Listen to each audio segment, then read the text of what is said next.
60-second timeout.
Cougar foul, 21, Lydia Andrews, her third, team fifth.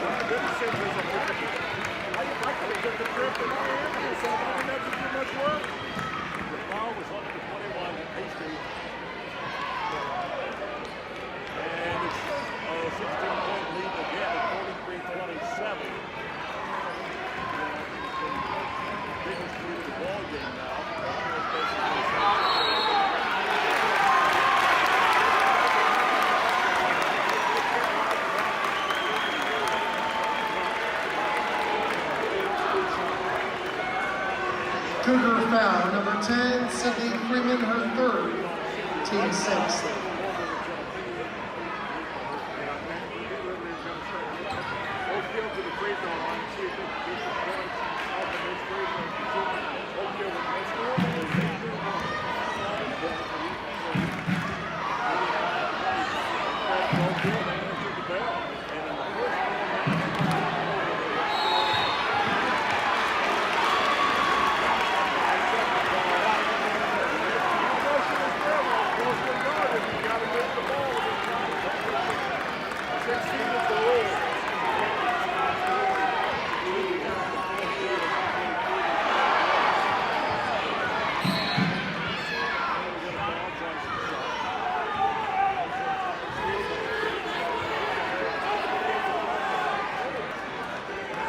Oak Hill foul, 33, Adriana Trexler, her second, team fifth.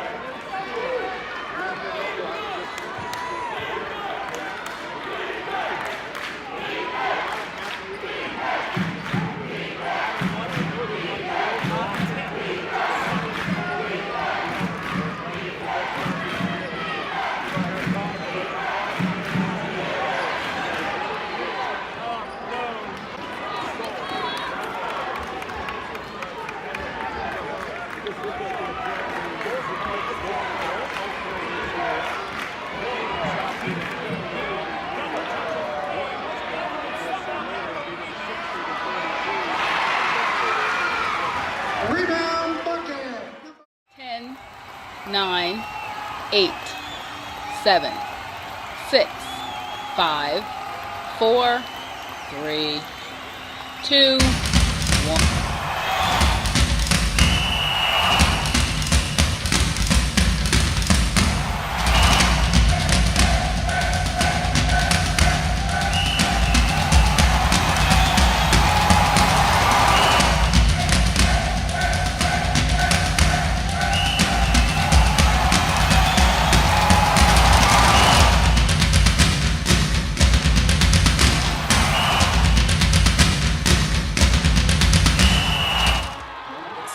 so a movement than a moment, 100%. Pretty step back, hits a three. Grow with our team in order to help us accomplish our ultimate goal, which is to win championship. Boston with the blow-by. Outlet pass, holds Mitchell. I think as a team too, we've just continued to build that chemistry and it looks a lot better on the court. And What you're seeing this year, I think, is only really the beginning. From here on out, it's only going to get better and better.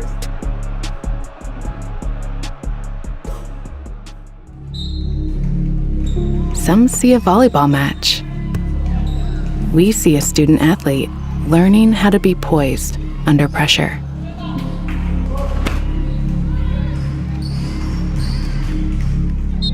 Some see a high school football stadium. We see the one place where the whole community comes together. Proud to keep education in front of athletics since 1903. Gates, Carnegie, Rockefeller. I'm not. Generous, caring, rich in spirit, I am. You don't have to be a person of great wealth to make an impact. When caring individuals give through a flexible, creative, capable organization known as a community foundation, our philanthropic potential is unlimited. As your local community foundation, we provide you the opportunity to permanently support the causes you care about, both near and far. We do this by protecting and administering permanent funds through thoughtful grant making to improve the quality of life in the community we serve. Simply put, donors who give through a community foundation build sustainable, permanent funds called endowments through contributions, big and small, to support organizations they care about most, forever. Through the generosity of our many donors and the responsible, informed investment of permanent funds, we will increase our grant-making ability for the benefit of our community for generations to come. All we need is you. What causes are you passionate about? What organization matters most to you? We can help you ensure your charitable interests are supported forever. Donors can give to an existing endowment or establish their own. Some choose to give now, while others make their gift later through their will or estate plan. To learn what your options are, talk to your community foundation. We're here to help you reach your philanthropic goals. If you love our community, let's leave our little corner of the world a bit better than we found it. Not just today, but for future generations too. The Washington County Community Foundation has been making our home a terrific place to live, work, and play since 1993 through the generosity of donors just like you. Why? Well, just like you, we also really love our community.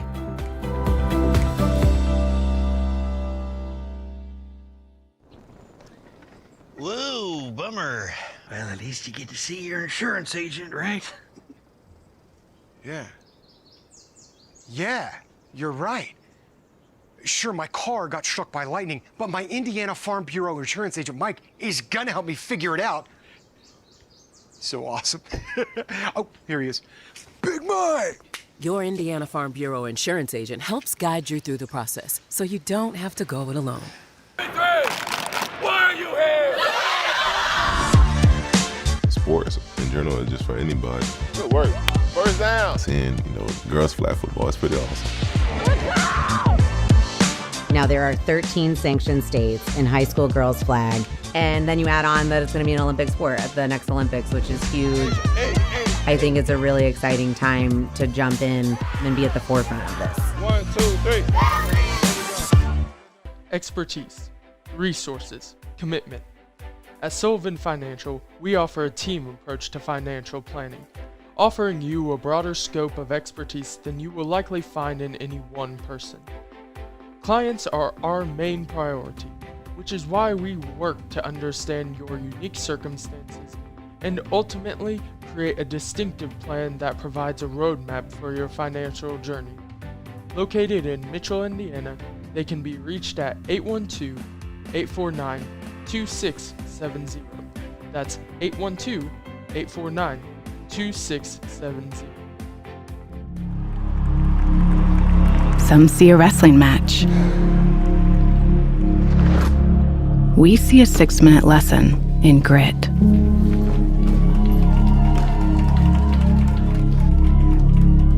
Some see a coach sending a runner home. We see a mentor guiding a student athlete into the future.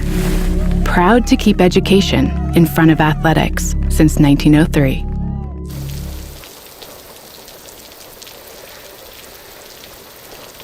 What? This means we get to talk to Denise.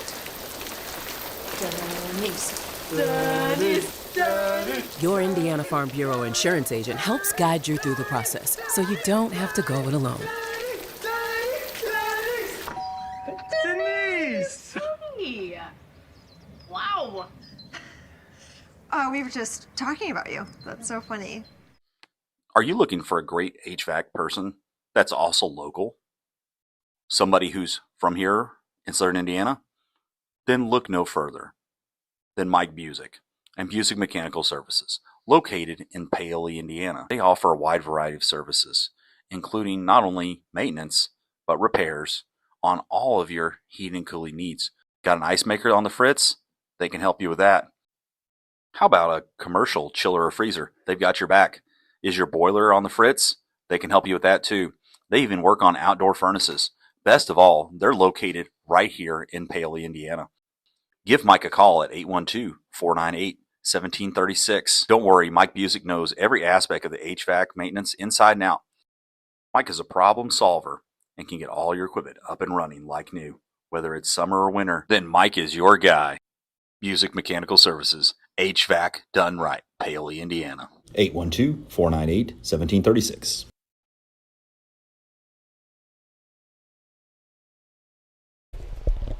Welcome everyone to tonight's broadcast on West Washington Livestream, where the host Senators meet the Tell City Marksmen. I was going to say Minutemen, and I was like, that's not right. It's Marksmen. So Tell City, first time ever coming to Art Sanders Field, first time for this matchup over the past 40 years, which goes back quite a ways. So this is not a matchup that we've seen in the near past. But it's one that we're probably going to see in the near future. I think when you see that, Craig, you bring up a good point because of all the conference realignments that have occurred and teams going independent, teams switching conferences. It's been kind of an ACC kind of schedule where you got for sure. Arizona State traveling to Clemson. Don't dog on the ACC, man. I know. That's for later. So we got a lot going on tonight. I'm Brad Mills, the guy chiming in when he's not supposed to. So welcome if you're listening. If you're down in Tell City listening to us, we appreciate it. If you're around here, and we got a lot of friends out and about. I know the holiday weekend is here, Craig. So yeah, for sure. I'm going to go with our furthest listener right now is in Tennessee, and I know she's tuned in because she already messaged me and said she was. So awesome. I had some friends who said they were going to try to listen to us on their trip, so we do appreciate that. Hey, text us if you got our numbers. Let us know where you're listening from. We gladly appreciate that. I know that we've got people near and far. This is a great matchup, Craig, here amongst a lot of red and white tonight. Yes, tons of red and white.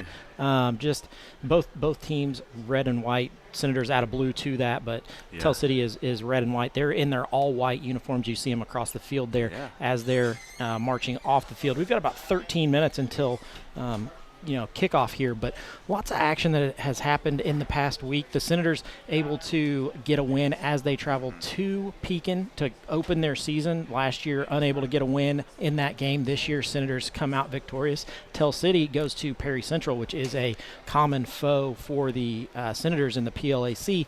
And Tell City just kind of wipes the wiping the floor is not. Let me give you a stat, Craig. Let me give you a stat.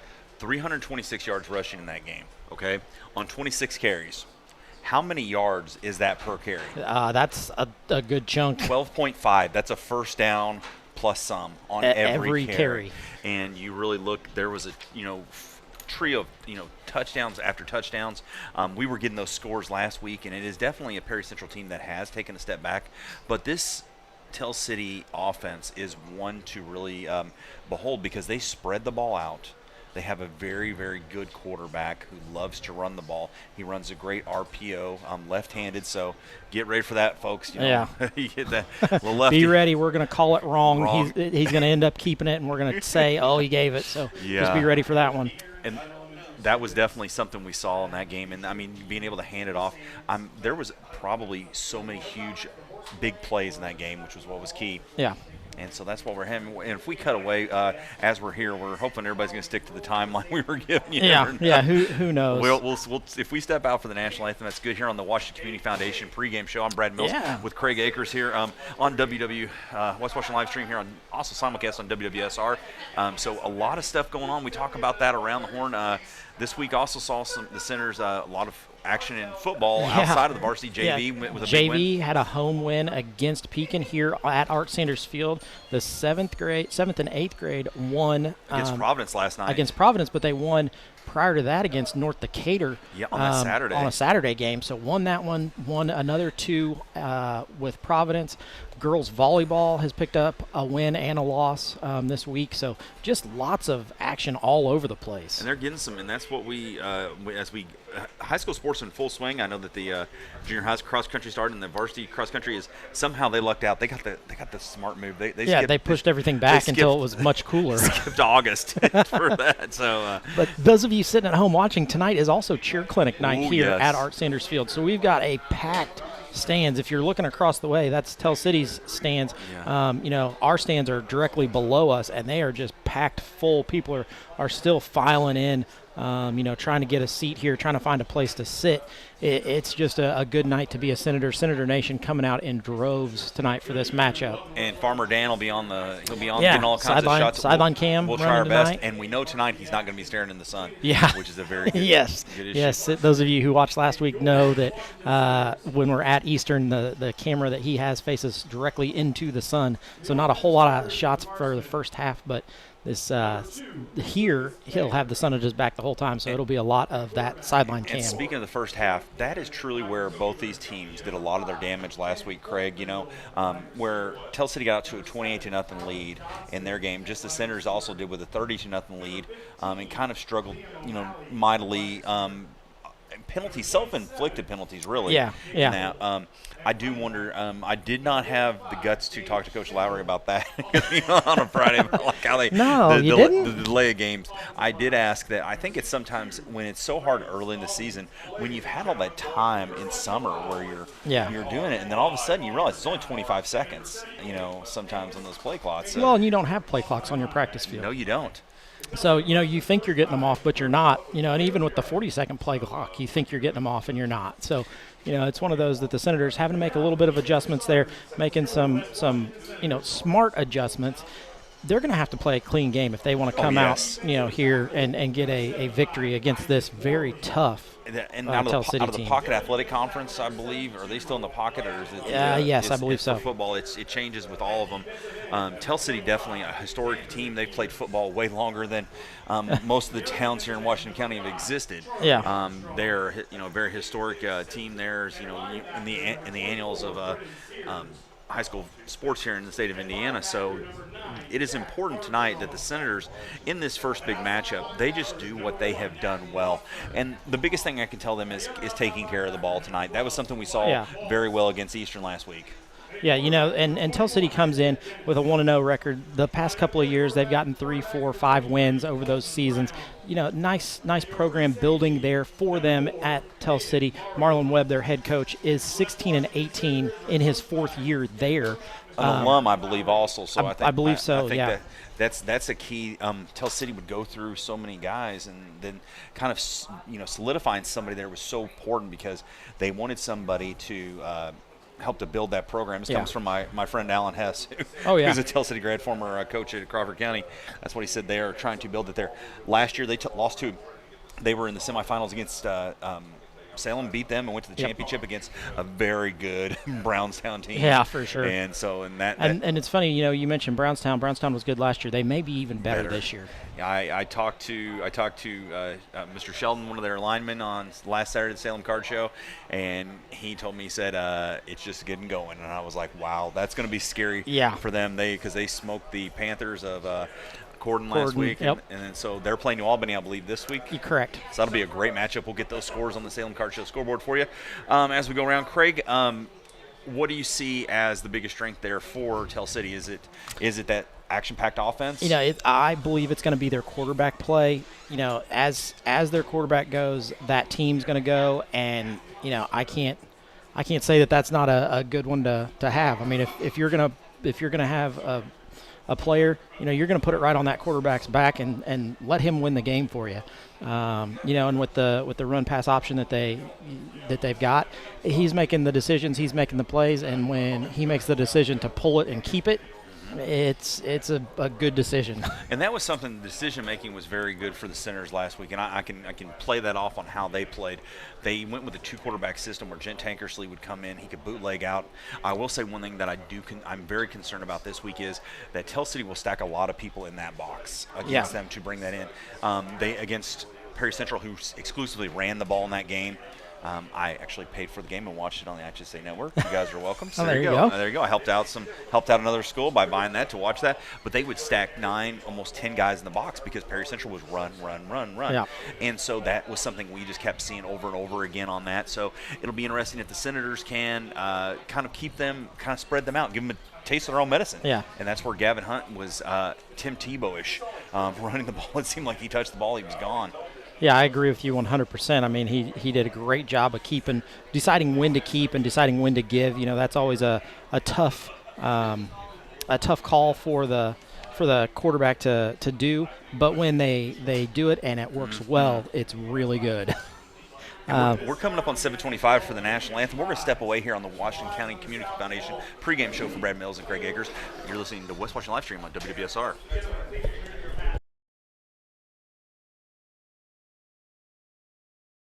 Oh, say, can you see by the dawn's early light what so proudly we hailed at the twilight's last gleaming, whose broad stripes and bright stars through the perilous fight o'er the ramparts we watched were so gallantly streaming, and the rocket's red glare, the bombs bursting in air, gave proof through the night that our flag was still there. Oh, say, does that star-spangled banner yet wave o'er the land of the free and the home of the brave?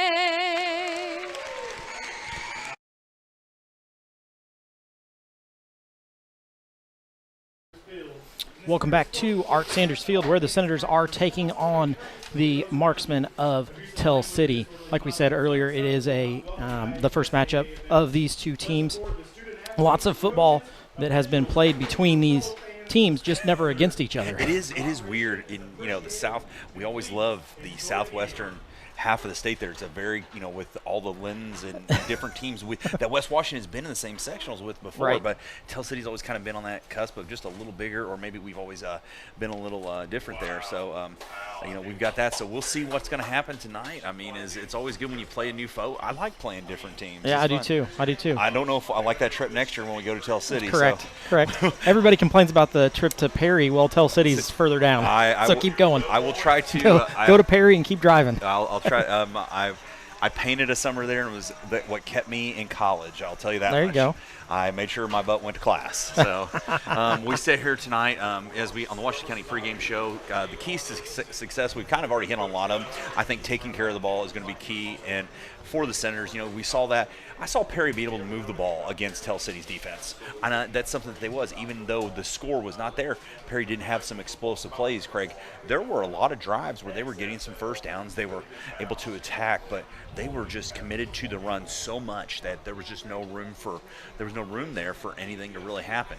So do you have a key to success for the game tonight? I think the key to success tonight for the Senators is ball control. If you've got the ball in your hand and you're making 3 or 4 yards each time you're running it or you're passing it, you're in really good shape. And I know that sounds pretty basic, pretty easy, but it's a lot harder to do than you would think. So it's one of those that the Senators are going to have to play some ball control, keep it out of the big quarterback for Tell City, keep it out of his hands, and let the Senators make the plays that they do. I mean, that's what the Senators do. They make the plays. So.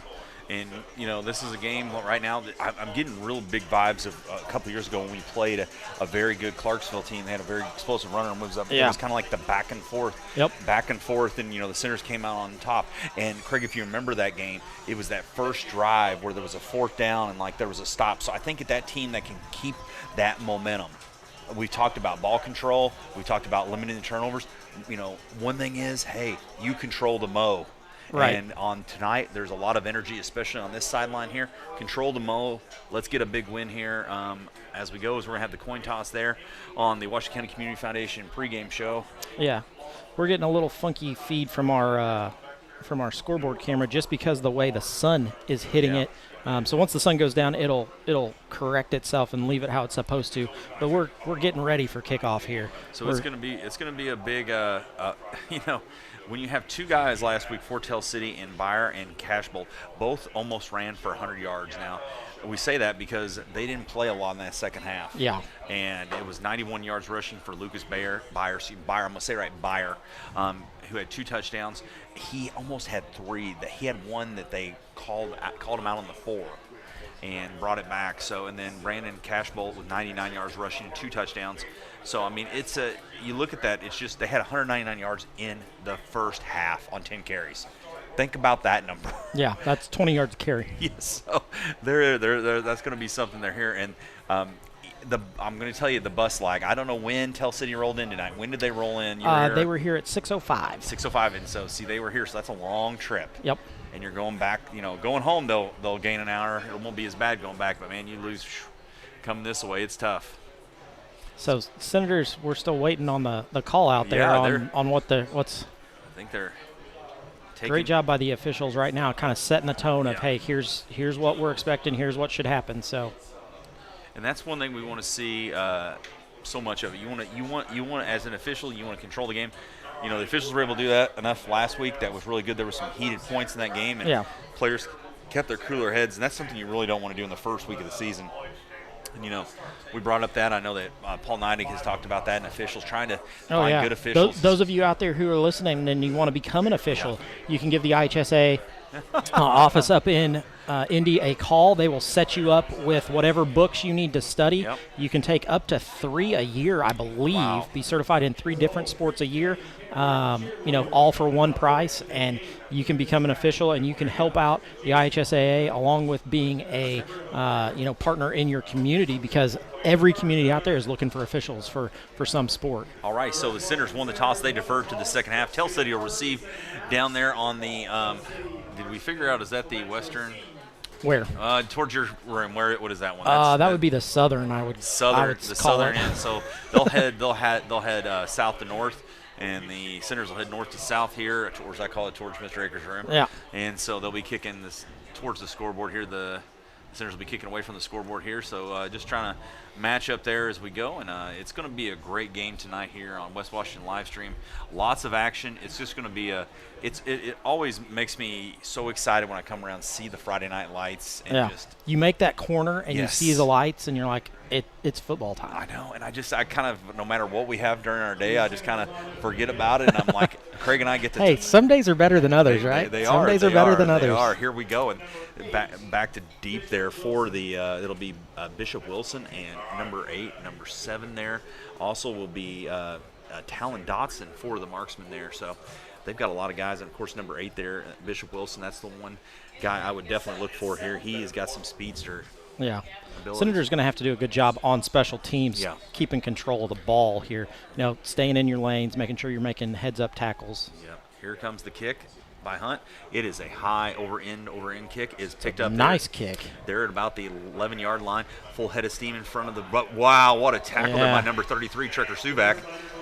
That's a really nice tackle there for Suvak to come in and finish it off, not letting the marksman get up the field. And that was Cash Bolt there, who was number 27 on the return, it looked like, and he had to adjust his mask there. As he comes up, it's all that the ball's going to be starting 1st and 10 on the 24. As we get there, the all white there, looking like IU there. Tell City, they've always have with that, especially that candy stripe up the side of their pants there. Here's going to be the motion to that side. It's going to be a RPO, and he is just snuffed out right there in the backfield. Ball on the ground, maybe. Wow. Nope. They hand it off to 27 through the hole. That's Brandon Cashbolt Cashbolt. there, the junior 5'9", 127 running back. He was shot out of a cannon a couple times last week against Perry Central. He just gets a minimal gain there, about 2 yards. Senators out in a 4 front. Be very interesting to see for the Senators there. Wyatt Wallace over here on our side. Craig, we didn't get to call his name a lot last week. Number 12 there. He's going to have to contain anything that comes outside and stay home. Yeah, that's a 4-4-3 is what they're doing. That's a quick handoff there. He's got Dotson. He's got a lot of nice room. Run there for him. He put the ball on the ground, but it was already down, so it'll be a first down there at the 42-yard line. He's hurt, so maybe a cramp or something. Let's hope so. Ken Chapman right there, the trainer. Yeah, on the trainer field. for the Senators. Nice job coming in. The way he's moving, kind of looking like a. They're asking, so they've got some water coming out to him there as the Tell City trainer does that. Yeah, looking like a cramp for sure. That's what. Well, you make that one cut and then you go down like that. So yeah, he seems pretty receptive because they've got him there working him. So yeah, they're moving him around. He's moving pretty good. So well, and you set that long on a bus, Craig. Yeah. And even though you do warm up, and it's cool, but it is actually hot in this sun. This point, this is the warmest point of the day, if you ask me, right now.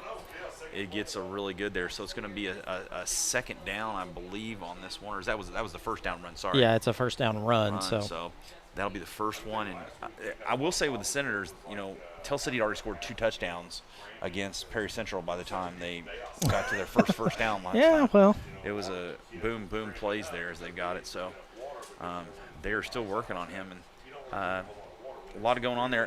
Do want to give all of our sponsors a big shout for out. sure. Jamie Sullivan with Raymond James Financial, the Washington County Community Foundation, of course the IHSAA, Lynx Clothing and Shoes, Michael Long with American Family, Busick Mechanical Services, along with a new pickup, Bat Farms. Oh yes, there we go, Bat Farms. So Bat Farms picks up a sponsorship this week. I know they're tuned in, listening. They're at a pig show, cattle show. I don't know exactly what they're showing. Probably everything, but they're up there, showing. So they're tuned in. I already got the confirmation that they're listening and watching. So up there in the home of Rick Mount, Lebanon, Indiana. There you go. I'll be driving past there early in the morning. We'll talk about Craig's weekend plans because this man never stops moving. Nope. Yeah, this is going to be 1st and 10 for the marksman on the 41-yard line, which is where to be. Senators really having to try to refocus here. Lucas Byer back there, number 2. He's at the fullback position as they've switched this up a little bit. So they might. There you go. Here's going to be the snap. Oh, little man, I'm surprised that wasn't a false start there, but he's going to keep the ball and he's going to take it and he's going to get just driven forward for about a 7-yard gain there. Yeah, that's a good run once again.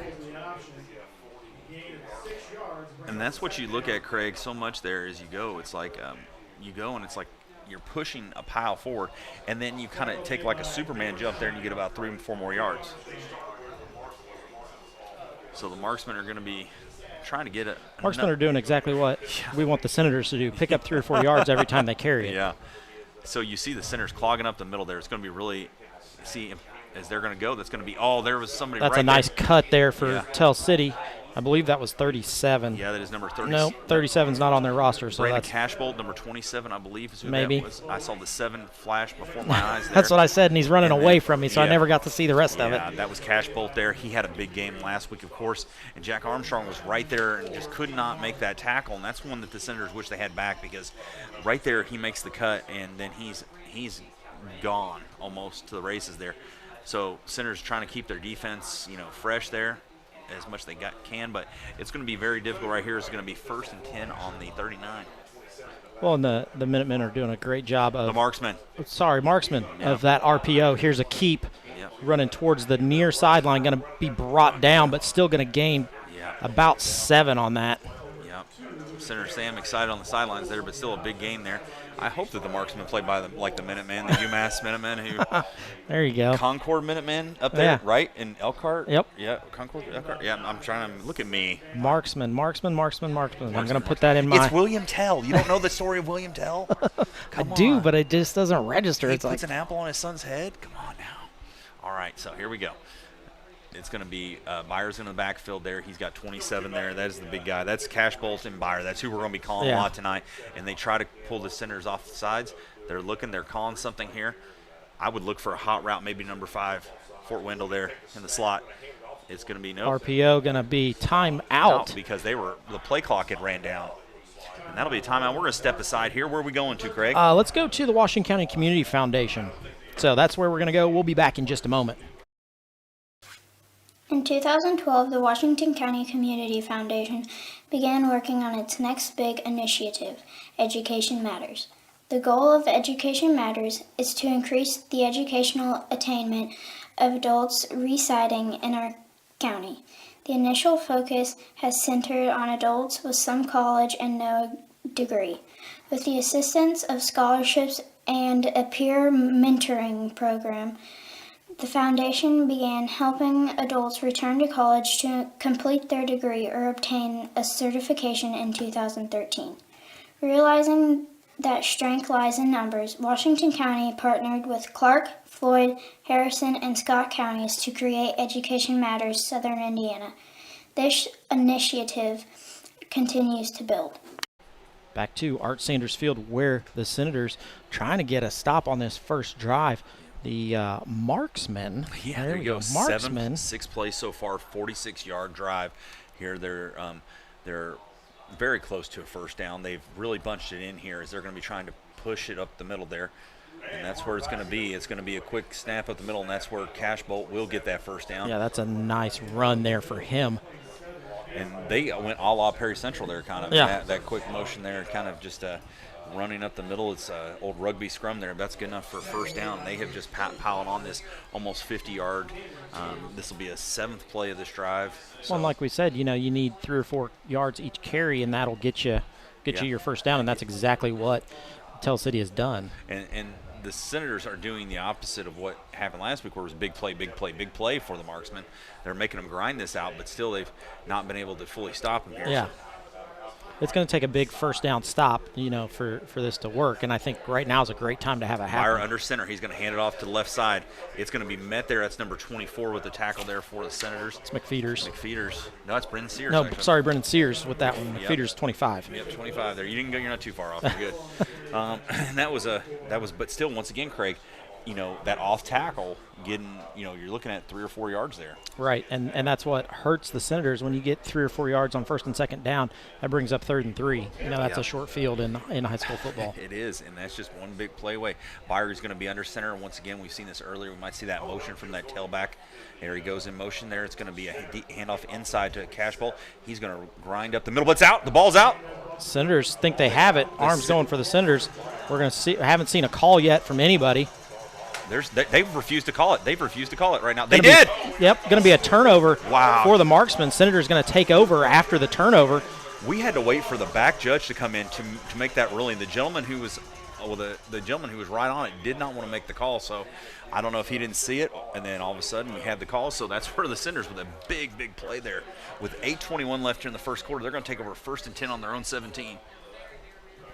Senator's going to come out with Gent Tankersley at quarterback. He's going to be with. He's going to have Charlie Armstrong in the backfield there with him. And can't see on the other side. Number 21. That's going to be Isaiah Dennis on his left side. Kind of a little. The Senator's going to go with a 2 wide receiver set. Also, that one comes back, handed off to Armstrong. Armstrong lowers his head. Going to pick up maybe 2 on that one. Nice run there for Armstrong to start off the offense for the Senators. And you bring up a 2-yard run, Craig, but that was really about a 5 or 6 yard because he had to get the feet going first. Yeah. And if you look, the marksmen have a very big front line. Yeah, number 70. He is 79 there. He is definitely 78. That's Angus McCain and Jevin Jaggers right there. A lot of big ones there. Snap is high. Tankersley pulls it back down. He hits Brown in the flats. There's one guy's beat. He's got 2 guys beat. Then he's going to get out of bounds. Nice run there for Colton. Yeah, and there was a lot of excitement from the Marks. 55. Tyndall came in, made a nice stop there. Yeah, but not before the But not before the first down. So yeah. Going to be 1st and 10 for the Senators. It's always funny to me when people celebrate when you've given it's kind of like when somebody gets a first down and it's 40 or something. You know, just play the game. Just play the game. Those of you who have just tuned in, scoreboard a little funky with the lights coming in at the present time. So give it some time. Let that sun set. The score is 0-0. 0-0 right now. It's flashing 20-0. Yeah. It's not. It's 0-0. 7:39 left here in the first quarter. There.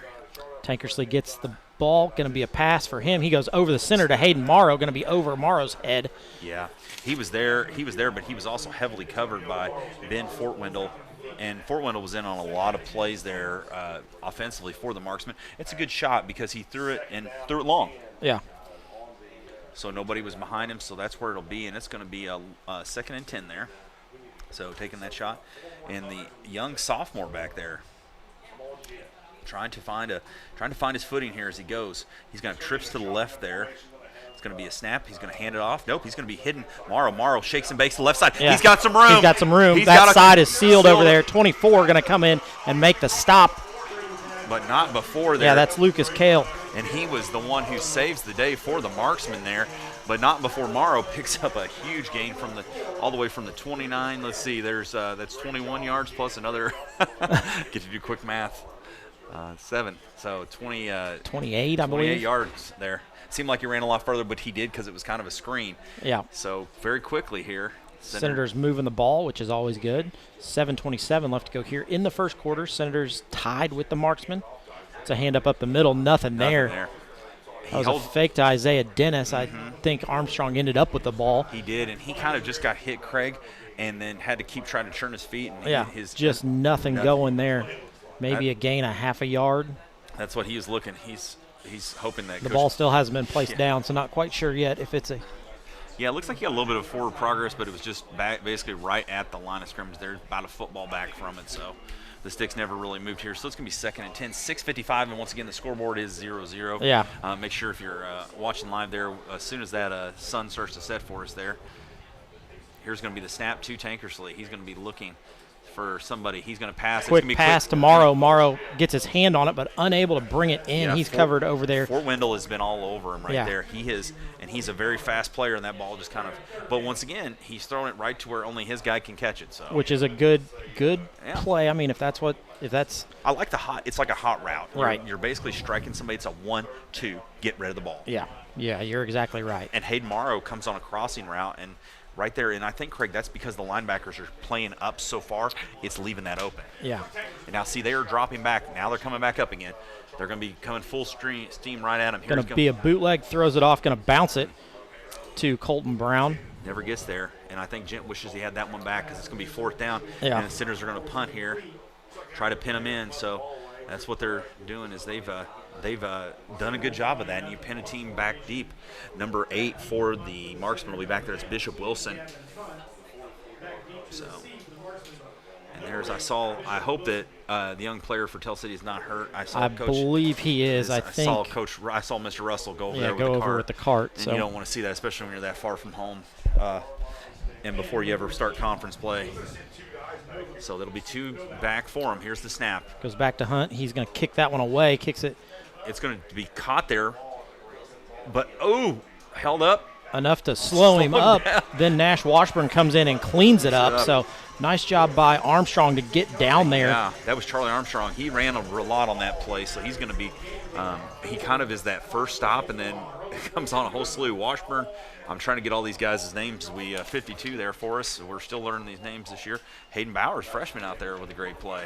Just everybody. I would love to play special teams. If you told me I had to run hard and then I get a break for a while. Yeah, still 0-0 here. We're with 6:27 left here in the first quarter, so the Marksmen are going to try to kind of repeat what they were doing earlier on offense. Let's see if they can. The Senators trying to also do what they did towards the end of that, which was kind of bottle up the Marksmen so they couldn't get any shots off there. Here's going to be the quick handoff. That's going to be a quick pitch. That's Fortwindle on the outside. He's going to get smothered there. And they kind of had set that up, Craig, on that last drive. Yeah, they do a good job of setting that up and getting the motion going. And then Fort Wendell gets it and is able to take off with it. So do you think that's because you want to? Then you're kind of trying to see where people are flowing. Yeah, there's not a whole lot of passing game that I've seen in film from them. So that's kind of like a pass. Yeah. It's a little shovel pass up the middle. So. And right there, it kind of keeps somebody honest. You're hoping somebody's going to be sleeping. Yeah. You haven't went that away. So right over the top here is the only thing I don't like. So if they do throw it, we'd be at a disadvantage. He's going to keep it, though, and he's going to be – oh, he's that's right there. That's going to be sealed out wide. He's going to get to the sideline where he's then hit by number 12 there, 3 White Wallace Senators. coming in. And that was number 221 there, Isaiah Dennis coming in. Pretty hard there, That's where you want to try to remember. But that's a first down, though, unfortunately. And we had that seal. Yeah. But we couldn't break it. So that's where it'll be, unfortunately, on the Washington County Community Foundation scoreboard. Along with nope, not this week. This week. It's Bat Farms. Bat Farms scoreboard this week. Sorry, didn't look on it. With 5:41 left here in the first quarter, still 0-0. It's going to be quick, and the Senators right there. I tell you what, they're going to have to try to contain. But yeah, 1st and 10 here for Tell City. Handoff up the middle. Going to be met by 2 Senators, but still going to gain about 4. And that's number 27. We talk about that cash ball. He is one we've mentioned quite a bit. He is positive. He's a positive Patty, man. Yeah. He's always getting. He had that. He's going to get 2 or 3 every carry. He had that fumble on that first drive, but that was his only misstep. We see 70 come into the game, which is Joe Hart going to get some fresh legs there on that front line. Number 75 there is Isaac Worley. He's been up there along with Clooney in the middle there, and that's Worley can hopefully contain that. That's where that ball's going to go right there, and he is met, but RPO, nope. Fooled me once, but man. Senators there to finish it off and drive him back, but he's going to still gain 3 on that play. So forward progress is a very unique role for sports. It's one that we have that. That's a big third down there as Mr. Nance gets the crowd riled up here. As they're going to be excited as we got spread again for the marksmen as they're trying to just hit the target anywhere they can. I think it's RPO up the middle. You just try to go with it. Oh, they're going to draw us off. Senators jump, but get back and get set. That's good. Wow. They got 7 seconds left to get this play off, Craig. There's still 5, 4, 3. They're going to get off. I can't believe that guy wasn't offside. It's going to be a pass. It's going to be there. It's going to be caught out wide by number 4, Jack Hammond. Jack Hammond, and Jack's going to get the first down. And that's a good play call, Craig. Yeah, you needed 4 yards. He picked up about 5. That's all you needed. So. Well, it's also set up by you trying to pull everybody off sides. Yeah. Because then what happens? Everybody kind of relaxes, okay? It's coming up the middle. We know it. And you forget about it. You get that little bit. If that cornerback just gives you a little bit, then you got it. So it'll be 1st and 10 for the marksman here. They're on the 36-yard line. There's the snap. That's the RPO again. Going to give it that time. Wow, what a run. He's carrying some Senators all the way to the I believe that was Fort Wendell on that carry. 44-yard line, and he was kind of a little bit of fresh legs. He's getting up slow. No, he is right. And I tell you what, a guy who's down and dirty for them, Angus, I want to say his name's, I'm going to say it's Machen, M-A-C-H, Machen. We'll go Machen. Sure. Machen, Angus Machen. I'm going to follow a guy named Angus anytime if he's my offensive lineman. Yeah. So, here we go. It's really spread there. They're going to 3 minutes to go here. Still 0-0. I know that's not what our scoreboard says, but it is. It's 0-0. That's enough for a first down for the marksman. And for the first time, we're seeing the Senators kind of giving those up. And that's what they did at will against Perry Central there last week, is just run the ball. And that's what the Senators have been able to contain that. And I don't know if they've got some guys they've given some breaks to here, but might be some personnel switching up here as they go get ready, as Tell City also brings in some fresh legs there. We see Jackson Weatherholt comes in at wide receiver there for him. He's actually going to be a blocking back there right on the end of the line. So watch him as he's going to come, and that's where he is going to blow that up.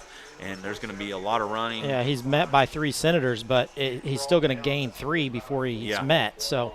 And that's that feet moving, Craig. That's the feet and then the head down. And if you notice when they're running the ball, they're lunging forward. Yeah. It's like they're falling forward every time, which is a good gain of yards for them. So it's key here for the Senators. They've got to make a stop. They made one last time. They cannot give this up here with 2:22 left on that Bat Family Farm scoreboard. Is it Bat Family or Bat Farms? Bat Farms, sorry.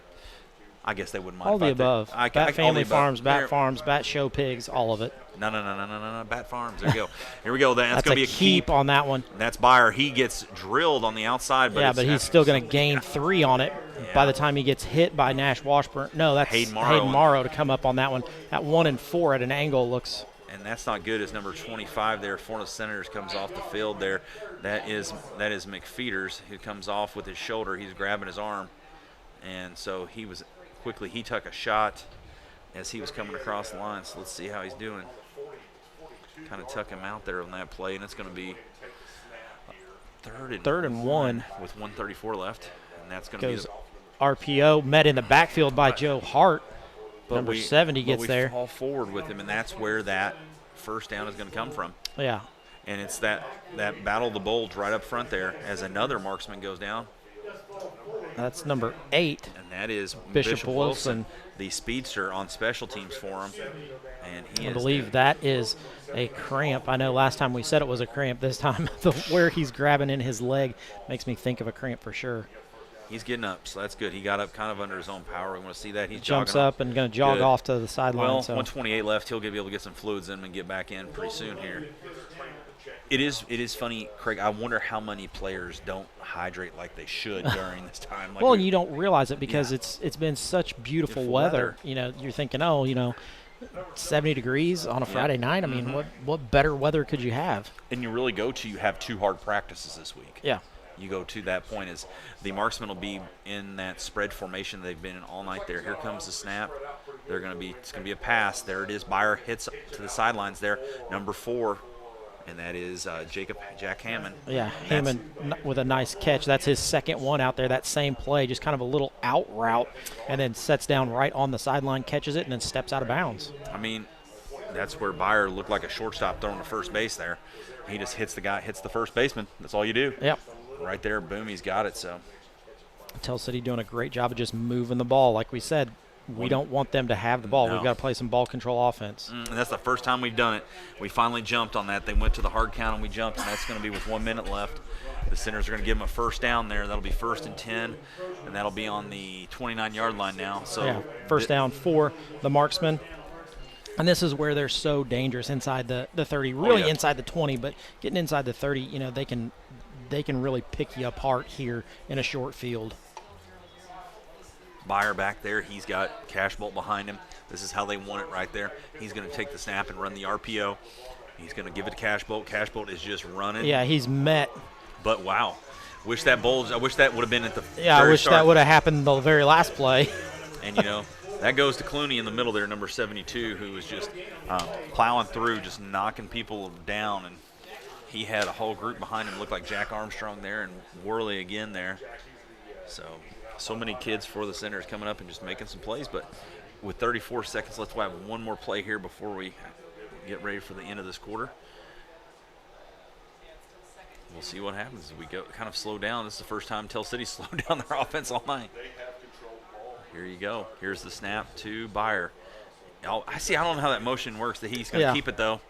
Keeps it, puts his head down. He's met by Senators. And it looks Hayden Morrow on the bottom of that. Yep, looked like an elementary dance there. Everybody just standing around. And, it'll be 3rd and long, so that's where we'll start. We'll flip the script, and we'll come back here for the second quarter, and hopefully that sun helps out our portable scoreboard. Yeah, I think I got it. So you're listening to West Washington live stream here, simulcast on WWSR for Brad Mills and Craig Akers. Out here in Campbellsburg, Indiana, farming isn't just what we do, it's who we are. At Bat Family Farms, we're proud to be a multi-generational farm located just 5 miles from West Washington School. Rooted in tradition, hard work, and a love for the land, Leslie, Ryan, Corey, and their families run row crops, hay, and livestock operations that specialize in custom planting, baling, and livestock consulting. Our Bat Family show pigs are raised with the same care and dedication, delivering quality genetics and proven champions to show families across the county. From the barn to the show ring, we believe in doing things the right way, with honesty, integrity, and pride in every animal we raise. Whether you're chasing banners or building a herd, Bat Family Farms are here to help you succeed.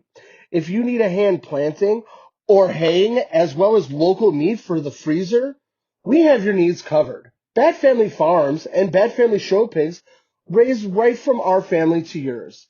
Reach out to Leslie, Ryan, or Corey for all your needs. Back to live action here at Art Sanders Field, where the Senators trying to stop the drive from the Marksmen. They've done a great job of kind of slowing them down. Just haven't been able to stop them yet. Brings up a 3rd and 6.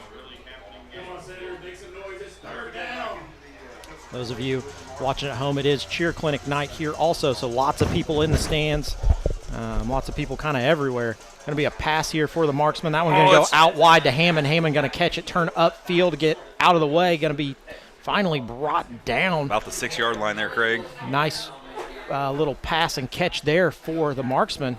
And that's been the safety pin all night for the Marksman. Yeah, he does a great job there of keeping the keeping inbounds. Colton Brown, the first one there, misses the tackle, and then it has to be cleaned up by his fellow Senators. It is amazing to me, Craig, that there's been like huge plays right there where they've needed that, and that's been the same play. Yeah. It went to.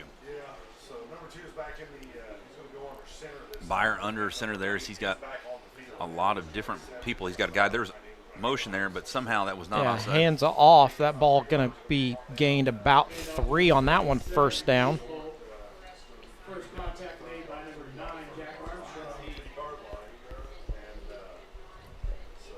They got a 4-yard gain and second goal from the 3.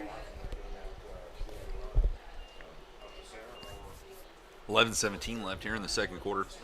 The Marksmen are knocking on the door of the first score here. It is still 0-0 at the moment. Meyer under center again there. Cashbolt right behind him.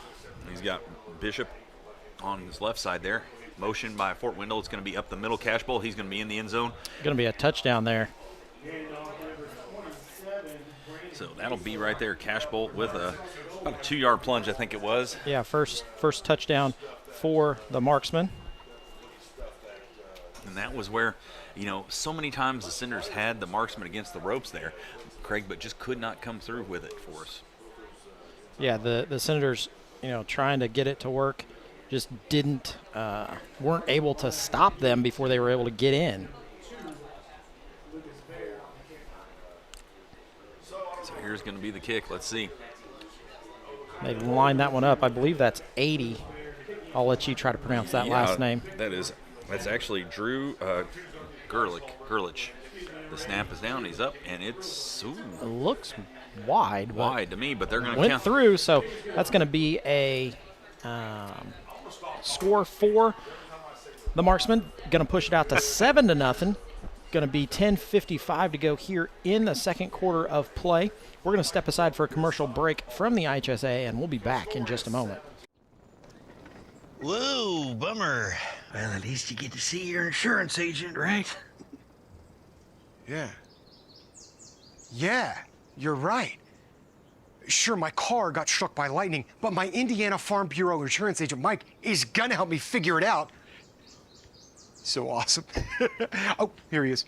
Big Mike! Your Indiana Farm Bureau insurance agent helps guide you through the process, so you don't have to go it alone. Why are you here?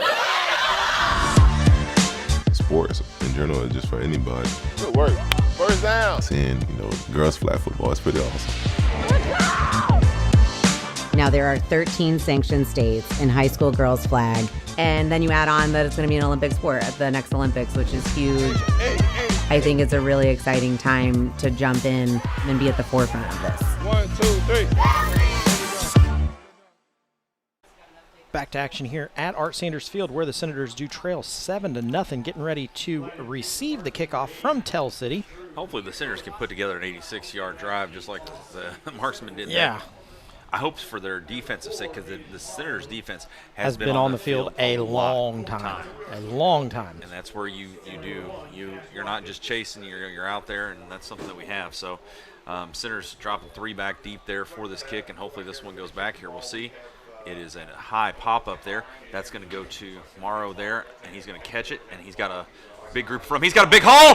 He's got a hole. He's got going. the kicker to beat. The kicker gets him. Pushes him out of bounds. Going to go out of bounds at about the 35, I believe, is where they're going to mark him out. Nice run there by Hayden Morrow on that catch. I kind of wish he would have tried to okey doke the kicker there and just kind of hit a spin move or a square or circle, whatever you want there to kind of move him, because, man, that was some blown coverage there. But, hey, talk about shooting some life right back into the Senators there. They're not done yet. That ball going to go all the way back across. Senators' ball already placed down. Senators ready for some offense. They're see Gavin Hunt in this drive at the quarterback position. Tankersley out on the side. Coach Bousman and Nance signaling in the play. There we go. So we'll see. That'll be the snap. It's going to be a keep. Hunt going to keep it. He's going to get only going to gain about 1 on that one before he's dropped down. He goes kind of student body right there and falls about the same If distance. you want a good show, and you're not even into football, you don't have to know anything about football. Just watch Coach Nance and Coach Bousman call offensive plays in. Yeah. I mean, it is amazing the amount of movement that they have going for a play. You know, if we put a popular song to it, they'd have a heck of a TikTok channel. Oh yeah. Here we go, shotgun formation. Ball's low. Hunt picks it up. He's got time though. He's looking. He's going to drop back. He's going to get drilled. That one 3, 4, 5, and that is not going to be good there. Yeah. He's going to be sacked, and that was kind of set up from the start there. He was just kind of, but that is something that Gavin has done a better job of. We talk about when the play's there. You know, he holds onto the ball. Well, and that one he probably could have run another 3 yards and thrown it away. And that's something that Gavin has done a better job of this year. Maybe just another couple of steps and put that one, out on the track somewhere. Yep. Throw it to a red shirt. There's probably one somewhere on the sidelines there you could say you were throwing it to. So it'll be twins to the left there as too wide there. That's Morrow, and we're trying to put the ball in the play over here left side. That's where it's going to be, and that's where he's going to go. It's going to be Dennis, though, in the flats. Dennis out in the flats. He's going to gain maybe 3 of those yards back. And so do the Senators go for it here? I think so. I do. I think you're inside the punt range. You're not going to really gain that much because Hunt's going to probably punt that one into the end zone. Yep. So you're probably no worse off running an offensive play. Craig, I'll be honest, I think you go hard count, try to draw them off, get yourself 5 more yards. You do that. Well, they're going to go against what we say. Well, that's why we're up here. Senator's going to punt this one away. Well, I think there's something there. I think maybe you think you can. Hey, Craig, though, but we've seen the marksmen have struggled a little bit on special teams here. Yeah. As they're going to send one guy back. You hit a sky-high punt here. You could go down and possibly get this ball. It's almost over. It is in his hands. Hunt's got it. He's going to be driven back. The snap never got really to him as it was up above his head, and he had to come back and get it. And by the time he had that, there was a full house of marksmen just plowing him down. So the marksman will take over there on the 39-yard line. And 41-yard line, sorry, and that's where it'll be. So, and it was not good from the start. No. That snap came over about 1,000,000 miles an hour and just went almost over his head. Yeah, just straight over Hunt's head. No way he's going to be able to control that one and kick it away. 8:32 to go here in the second quarter. Senators trail 7-0. Yep, and that's where it was almost too much mustard, I think. And I wonder, Craig, if the long snapper there just saw the pressure coming and got worried. He thought he had to fling it back there really hard. Yeah. And so here it will be. There's Byer. He's going to take the snap from the shotgun. He's going to drop back and throw this one That's over the middle. It's going to be caught over the middle there to Fort Wendell. He's going to bring it down right at the 5-yard line. Over the top of Hayden Morrow and Isaiah Dennis, both there, but unable to make the play on it. So Tell City driving again. Well, when you throw that quick post route right off the first play there, Craig, you're not expecting that. And that's what happened there. Is this ball's going to be right there. It's going to be, I believe it's on the 5. I think it's going to be marked technically on the 6. Yeah, on the 6, I would guess. We're here.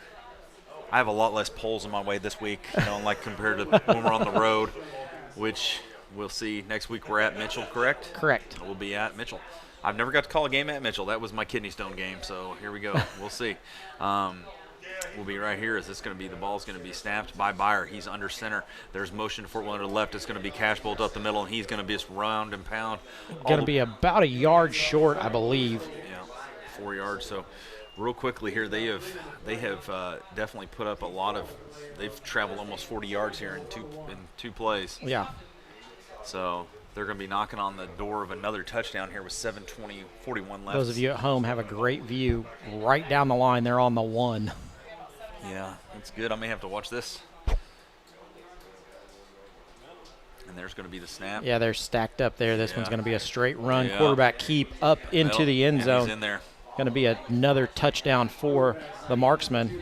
And Bayer continuing him in the cash bowl. That's where they have made their money for the marksman all year. They had 4 touchdowns between them last week. They've got 2 on the board this week, Craig. Yeah, gonna make this a 13-0 game. And just like that, and that's where the Senators have not really accomplished a lot offensively, and they've made that defense stay on the field way too long. And that's where it is. Senators will get the ball back to start the second half with 7. But, you have to put together with 7:23 here a very great drive there. And Drew, I'm going to say that's Gerlich. I'm going to say it's Gerlich. As the snap goes down, he gets the kick. That one's up and good also. And he had the touchdown-saving tackle last time, so I don't think he's going to be kicking Hayden Morrow this next one. We're going to step aside. Have we done a Lynx commercial yet? We're not. We're going to jump to Lynx right now, so we'll be back in just a moment. Lynx Clothing and Shoes is located at 15 Public Square, Salem, Indiana. Since 2006, owners Rick and Rita Lynx have offered a wide variety of services to Washington County residents. And it's also the best place to pick up all your Senator gear for every season, so you can cheer on your Senators in style. And if you don't find exactly what you're looking for, no problem. Lynx can help create whatever you need with their custom embroidery machines and their on-site screen printing. No order is too big or too small. They also offer custom hats, Letterman jackets, and even tuxedo rentals. You'll also find a wide selection of jewelry and other accessories, casual wear, workwear, and of course you'll find shoes. Lynx also offers a wide selection of sporting goods and equipment for any sports season. Don't forget to check out their selection of Candleberry Candle Company candles. Lynx Clothing and Shoes, 15 Public Square, Salem, Indiana, 47167, 812-883-4154. Back to action here at Art Sanders Field, where the Senators are trailing 14-0. I know the scoreboard doesn't say that, but it is 14-0. And that's what we have here is Gerlich's going to be kicking. It's going to be to the other side there. That's a nice driving kick. It's going to bounce into the end zone, going to be a touchback. Yep. And so that's where the Senators start on the 20 there. So, Craig, it's going to have to be, we talk about it, it's going to have to be a sustainable drive here for the Senators. They cannot go 3 and out here. Yeah, you're exactly right. That 3 and out is what hurts the Senators every time. Yep. Because their defense has been on the field so much. I mean, sometimes you run into a wall, and that's what they have. Definitely on the offensive side here, they've not been able to get over that wall to get it. And it's just going to take one play there as Tankersley's in that T backfield there with split backfield, and then we're going to have a penalty on the Senators. False start, I believe. Somebody jumped off sides there. That's definitely what it looked like. So that's what it'll be. And that's one of the things, so that's where we'll be. So now you push yourself even further back. It'll be 1st and 15 from the 15-yard line. Well, there. Thank you, Coach Midden over there. I see him. Yeah, he's on the chain gang. We see is that that's Mr. We'll get everybody there. I'll get them as I figure them out. As Tankersley back, going to throw that one. That one's a duck. Going to be pick 6. Number 11 takes that one, Brody Dixon. He is in the end zone for a touchdown. And just like that, it is going to be 20-0 marksman over the Senators right now. And that is not how you want to start it, but it's here. So that's where you've got to, as a young quarterback there, Craig, you've got to make that read because. Well, no, it was open, but Dixon sticks his hands up into the passing lane that Tankersley's trying to throw it through. So. Yeah, it's hard when you're trying to throw it through a window. Yeah. And that's where it is. So that's what. And you don't see that. You may not have seen that even last week. You may not have seen it during summer. Yeah, you're exactly right. You get that first team that's out there, and so marksmen send another player out. Apparently, they were short a player. That was the first time there. Jevin Jaggers. That's the first mistake the marksmen have made in a while. There, they only had 10 guys on the field there. Here's going to be the snap, The kick is up. It looks That one's good. good. Going to move that score out to 21-0. We're going to jump out, have a commercial break from Busick Mechanical Services, and we'll be back in just a moment. Are you looking for a great HVAC person that's also local? Somebody who's from here in Southern Indiana? Then look no further than Mike Busick and Busick Mechanical Services, located in Paoli, Indiana. They offer a wide variety of services, including not only maintenance, but repairs on all of your heating and cooling needs. Got an ice maker on the fritz? They can help you with that. How about a commercial chiller or freezer? They've got your back. Is your boiler on the fritz? They can help you with that too. They even work on outdoor furnaces. Best of all, they're located right here in Paoli, Indiana. Give Mike a call at 812-498-1736. Don't worry, Mike Busick knows every aspect of the HVAC maintenance inside and out. Mike is a problem solver and can get all your equipment up and running like new. Whether it's summer or winter, then Mike is your guy. Busick Mechanical Services, HVAC done right, Paoli, Indiana. 812-498-1736. Back to live action here at Art Sanders Field. Senators trailing 21-0. 7:16 to go here in the first half. Gerlich back to kick this one away. Senators with 3 back to return it. There's the kick by Gerlich. It is a high. It's going to be the left side there. That's going to be filled. Oh, 2 Senators, but number Nash 1. Washburn going to grab that down. one. Goes up the middle. Nobody there. Finally brings him down at about the 36. Nice run there by Nash Washburn, the freshman for the Senators. Yeah, and he kind of got in front of the guy behind him and picked that off. Thankfully, that was going to be bad news bears if that went off on one of them. But thankfully, he picks it up and kind of in the vein of Devin Hester there, takes a great run up the middle and gets stopped right there. The Senators are like 1 block away from breaking 2 touchdowns tonight. Yeah. And that's the special teams has been that area that I've seen Tell City really struggle with there. And same way with the Senators, bad snap here. Tankersley's going to get it.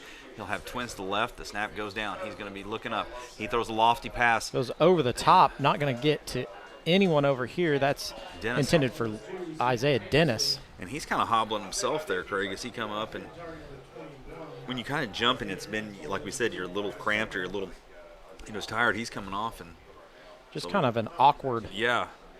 No, he's going to stay on. He'll be in that on the left side here. Colton Brown to the right. And Hayden Morrow also over to the right. I think that you put those 2 over there, you're going to draw some attention, which does gives you the flat over here. And that's what Tanker's going to do. He's going to throw it to the flats. It's going to be Brown. Brown's going to shake and bake, but he's going to be cut Brown down. Turns and gets met right there by a marksman. Dropped, going to be 3rd and 8. And once again, Craig, we have taken off about 15 seconds off that clock. Yeah. And so it's going to be 3rd down. So, unfortunately, when you pass the ball like that, that is one of the downsides of it. You don't take much time off when your defense is tired. And so, I guess we're going to replay. They're going to replay the play clock's off because it's stuck at 8 right now. They're asking for a reset because it's stuck on 8. They're asking reset the play clock there, 40. Okay, there we go. We're good. There we go. We'll take that reset of the play clock right now sure. and kind of give those extra seconds here. So there goes motion to the left side. That's Dennis low snap. That one low. Tankersley going to throw it. He's got Hayden Morrow. He's got open. Going to run to the open part of the field, trying to outrun the marksman. Going to be brought down from behind. Nice run there by Morrow. Finally brought down inside the 10. Bishop Wilson with the touchdown-saving tackle. Craig, he has also hurt himself a little bit. He pulled himself out after that play.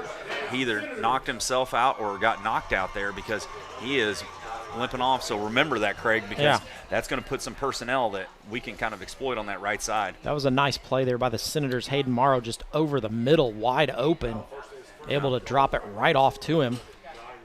I'd say you look to Colton Brown right here on this side because there's nobody on Colton Brown. Nobody on Colton Brown. And going to pass it. Isaiah Dennis catches it.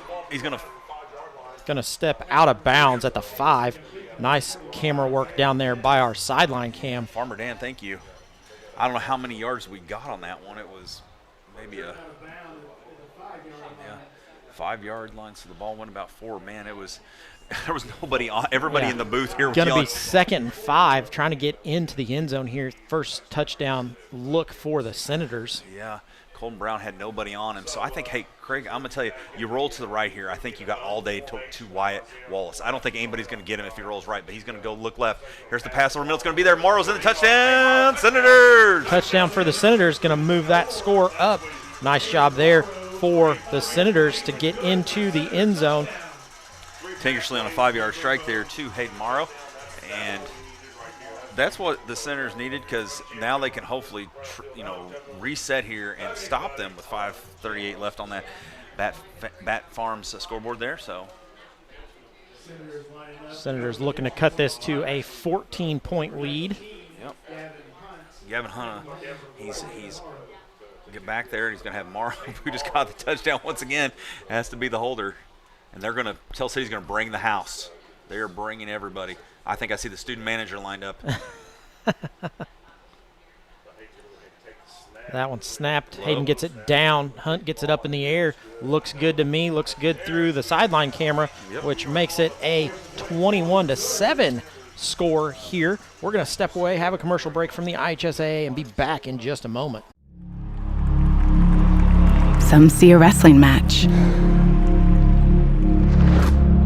We see a 6-minute lesson in grit.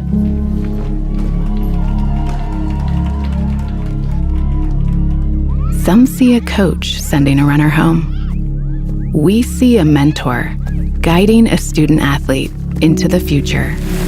Proud to keep education in front of athletics since 1903.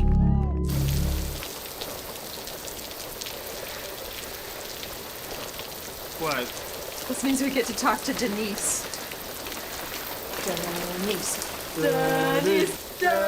Your Indiana Farm Bureau insurance agent helps guide you through the process, so you don't have to go it alone.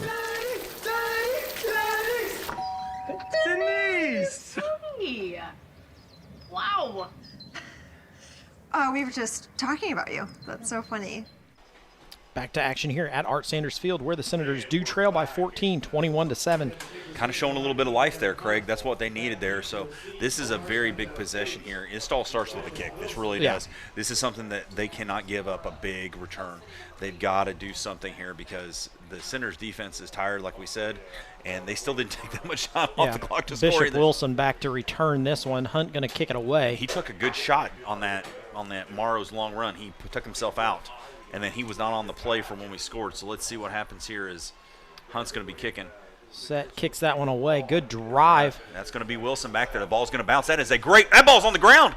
And, man, he at the last second. Yeah, at the last second, we've got a Senator who dives right over the top of it. I believe that's Nash Washburn. He gets the lot knocked out of him. That ball just sat there, Craig. It sat there for I don't know how long. Yeah, we've got Washburn down. He took a pretty good shot on coverage there. And I don't know how much he took on his own, like his own body, like going towards that stuff. So that's what's going to be there. That's where they'll start. But, Craig, I don't know how you don't have any. It's like Wilson. Well, they only had one deep, which was, a fine coverage. But that is a live ball, and you have to know that. And he's got a long way to run to it. He's probably got about the same amount of distance that Washburn had to run down there to get it. So that is very true. I love how optimistic you are, my friend. So as Washburn pops up there, I think he's good to go. I think he's probably more irritated he didn't get the ball. I think he's more irritated. You're exactly right that he didn't get his hand on that ball, because he was right there. So, and that's Wilson there. He was, that's a very fast, a 5'9", 6'7" sophomore for the Marksman, who just was right in there. He had the fastest guy probably on the team right there to get that ball. And so the Marksmen are going to start there. Craig, this is huge. This is a huge part of this game right here. Yeah, you're exactly right. We've got to do something right here, right off the bat, as the Marksmen are going to take their time getting this off, and they've done plays like slow and steady, like Novocaine. It'll work. And they've also hit us for some big ones here. So watch here. Byers going to be he's going to hand it off there. That's Cash Bolt up the middle. He's going to get some yards. Yeah, he gets about 4 or 5 on that one before he's finally brought down. And I'm tired of writing his name down because I wrote his name down way too many times, getting getting yards there. So that's something we see. There are a whole lot I of do like that. cheerleaders down here on the side that are going to be super tired tonight when they go home. They do. And I love how we had the fourth down over there. Now we've got first down. Now we've got second down. There we go. We finally got it right. Coach Midden was struggling over there. I'll give him a hard time. He had a fourth down there. Little fifth grade math over there. Sorry, sixth grade math now. I like that. Maybe he used to work for the University of Colorado or something. Who knows? Here we go, and that's going to be run to the left side. That's another very nice run.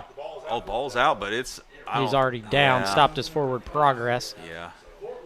There was a whole lot of hoopla over there. Looked like a mosh pit at Lollapalooza for a second. Going to be third and 2 here. And ball. So big third down, but still third and short. Okay, here's all right, Senators. Here's what they're going to do.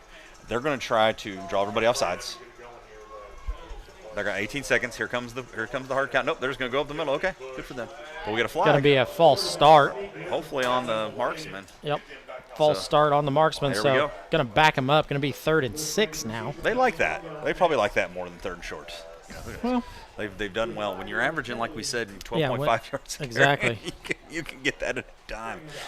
So, so this is huge. With 4:24 left, 21-7. There's the scoreboard good with us now. Is it good? Yeah, it's got a lot better. Hey, that beautiful Bat Farm scoreboard there. So there we go. So hey, huge play here. Huge play. Center's got to watch. I will say, watch them try to draw you off side here too. You just watch the ball. You go. Because you put this right here. Senators yep, what I tell budge, you. but they didn't jump. So they've been, but they didn't break it. They've only got 3 seconds left to get this playoff. They're not going to get it off, Craig. They're not going to get it off. They're going to call a timeout. Yep. Timeout for the marksman. So we're going to step away, have a commercial break, and be back in just a moment. Whoa, bummer. Well, at least you get to see your insurance agent, right? Yeah, you're right. Sure, my car got struck by lightning, but my Indiana Farm Bureau insurance agent, Mike, is gonna help me figure it out. So awesome. Oh, here he is. Big Mike! Your Indiana Farm Bureau insurance agent helps guide you through the process, so you don't have to go it alone. Why are you here? Sports in general is just for anybody. Good work. First down. Seeing, girls flag football is pretty awesome. Now, there are 13 sanctioned states in high school girls flag, and then you add on that it's going to be an Olympic sport at the next Olympics, which is huge. I think it's a really exciting time to jump in and be at the forefront of this. 1, 2, 3. Back to live action here at Art Sanders Field, where the Senators do trail 21-7. We talked about this being the first of 2 plays. Probably Byer and them are going to definitely try that. He's under center. He's going to take the snap here. He's going to be going up the middle. That's going to be Cash Bolt. He's going to be running with it. He's going to get a little bit. Yeah, he's going to get maybe 2 or 3 on that one. So do the marksman go for it here, Craig? What's your 50-50 well, call? they've got a pretty good kicker, so you could kick this one away and have your defense try to hold for the next 3 minutes. I think they go for it. I think they're going to go for it. But it doesn't look like they've sent in any new personnel. Nope, so they're going for it. Senators, that is where you have to take that as a big sign of disrespect. Yeah. If you're on the defensive line, right now you have to stop them. You hold yourself. You don't jump. You don't jump, and you go after the ball. Hard count. There it comes. They'll call a timeout and they'll punt it. They don't need the timeout. You're gonna lose it anyways. That's what they're looking at. There's 3-2. They're gonna take it, and now they're gonna punt. All right. So we're gonna step aside from Michael Long. Yep. You done him yet? Michael Long. Michael's got a lot to offer you. As your American Family Insurance agent, Michael Long can offer you dependable auto, home, business, and life insurance, as well as other insurance products. He's big enough to serve and small enough to care. His team and their unique backgrounds, trainings, and experiences have prepared them well to help meet your insurance needs. Additionally, as residents of your community, they understand how important it is to be there for you. Together, they are building strong partnerships that help everyone succeed. When it comes to your car insurance, you deserve more than a card tucked in your glove box. That's why American Family Car Insurance goes beyond a piece of paper or an app to give you smart, customized coverage and real peace of mind. No matter how your life changes, you can feel comfortable you will have the right auto insurance protection and support every step of the way. Not sure how much or what type of coverage is right for you? Michael Long is the person to talk to. Back to action as the marksman kick it away. It's going to bounce Hayden Marlowe once. picks it up. He's got a line here, Craig. He's got another one. He's got a hole. He's going that way, and he's driven out of bounds there. Right about the 40 before he gets out of bounds. Everybody got through. I tell you, that was another one. Hayden has hit, and maybe that's just the Hayden speed is something that we've got a flag too on the field. All right, let's see where it's at. Hopefully it's not against the Senators, because that was a long ways away. Looks like we're gonna have a hold or a block in the back on the Senators. That's where they're gonna be moving it. So that's a shame, because that was a ball. Block in the back on the Senators. I didn't see it, so it's going to be a huge play there with 2:59 left here in the. So Senators going to be backed up here from where Hayden has a very nice return to about the 40, but it's going to be from the spot of the foul, so that's on the 44. And we're going to walk it off.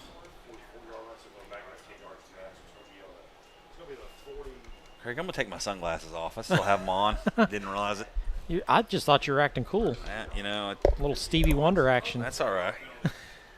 I sometimes call plays like that. So block in the back. So block back, and there's where it's going to be. So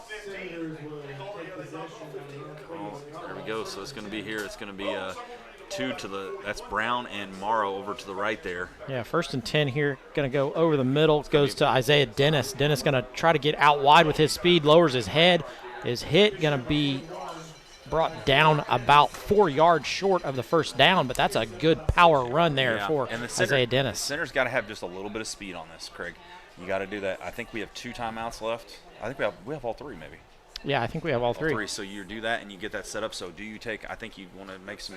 Yeah, I think. I mean, right now you've got some to burn if you need to. Yeah, I think you take it. I think there is a shot here. I think that it's going to be over here to the side towards us, because that's where the ball is going to be snapped low. It's going to be down. Tankersley is going to be driven down. He holds on to it though. Yeah, he's brought down in the backfield. Tankersley unable to get rid of that one. So all of what Isaiah gained was just lost. So it's going to be about a 3rd and 9. We'll call it 3rd and 9.5. So Tankersley trying to get out of. And the snap was low too, so that's where it never really materialized. I think that was supposed to be to the flats over here. Yeah, they were trying to run this way. They had kind of a screen set up. 1:55 here. The clock is moving. The center is trying to, keep this ball, but also trying to not give anything bad here. Is that we see a motion to the left there. This is going to be a pass over the middle. That's Morrow. He's got He's going to be good enough. That's going to be a first down for the Senators. Now I think you take the timeout. Now I think Yep, we're going to have the. So you go quick. Nope. All right, going quick on it. Yep, 43. waiting for the chains to get set. Yeah. Clock stops until the chains are set. So everybody hustle off there so we can get set. I mean, you got time to score. You can get down closer and do this. Great job by Hayden Margaret, job by Gent. Tankersley just hitting him over the middle there. Here's going to be the snap to Tankersley. He's got 2 to the right. Isaiah in motion there. Going to hand it off to Hands it off to Armstrong up the middle. Nice gain by him. That's going to be a gain of about 3. And he had some daylight there and was able to before he was hugged down there by number 55 for the Gage Tyndale for the marksman. That's going to be the first time out for the Senators. They got 2 more. Craig, we'll stay here for just a second. We're going to stay here on this one. We don't want to get caught up in a big drive here. And we would like to talk about our sponsorship, something that you really help us out with, because, we put together these packages for you. We have a variety of stuff. If you're looking to promote one night, you want to go for whole season, we can work with you on a package. Craig and I are pretty well you can hit us up, hit up Darren Russell, email us, that's the easy way. Acres C, Mills B. Hit us up if you're. There's lots of ways to get on there, and like I was telling somebody earlier, any package that you want that you're thinking, oh well, this is kind of my budget of what I've got. We can work something up for you, so that you can. We don't have a first down sponsor yet this year. Yeah, We'd love to have a first down sponsor. No first down sponsor. No touchdown sponsor. No field goal or extra point sponsor either. And we will do that for you.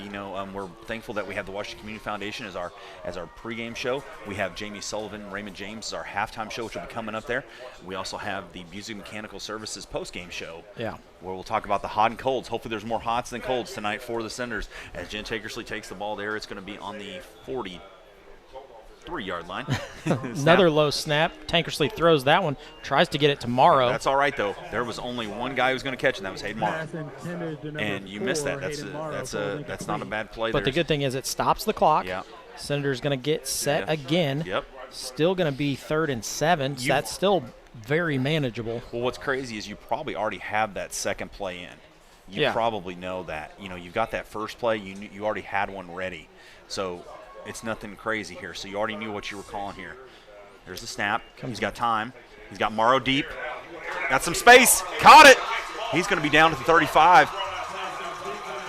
He was down out of bounds. Yeah. Once again by Hayden Morrow. Yeah. Number 5 for the marksman there, Ben Fort Wendell, said that he had the ball, but it was already. Yeah, after Morrow had already gone down with it and hit the ground. So that's where it's going to be. 1:10. The clock is running there. So Senators are trying to change some personnel. It'll be left side. There will be Morrow and Colton Brown. Colton Brown could probably sneak through here, Craig, because they have forgotten about him. Here's going to be the pass. drops back. That one goes up in the air. And that goes down and falls thankfully to the ground there. And Morrow is, and I still think that was one that I wish he went real quick, and that was maybe from the heat. But Colton Brown has been forgotten. They've let him drifting. Well, and it's because Hayden has had such a good first half. Extending the game there. You know, so Colton's become the second receiver that they're not really even paying attention to. Senators looking to punch this one in on the 16, 57.4 to go. You have to have this, Craig. This is huge here. This is a huge mo. We talk about Mo. This is the big Mo here. Dennis in motion to the right side. Tankers has got a whole host of them. He goes down. That ball is out, and that is going to be a Tell City recovery. Yep, going to be a turnover for the Senators. And that's where the hit, I think that was just the double hit there. I don't know on that. The first play he struggles with, and that's a young quarterback kind of just trying to remember you get hit from one side, you get hit from another. Yeah, you're going to get hit all over the place, so just be ready for it. Marksman will take over first and so that's 10. where you hope that you can just go, and that's where a vicious defensive line comes through. So 51.8, they're gonna take it here. I mean, I would say, hey, Jack Hammond, it's Jack Hammond time for the marksman there. They like throwing to him. Fort Wendell also on the left side there, so they will try to throw it. They could do an RPO. They've got time to spike it if they get it up here. If they get it wrong, how is that not offside? I don't know. He's moving before that ball snapped.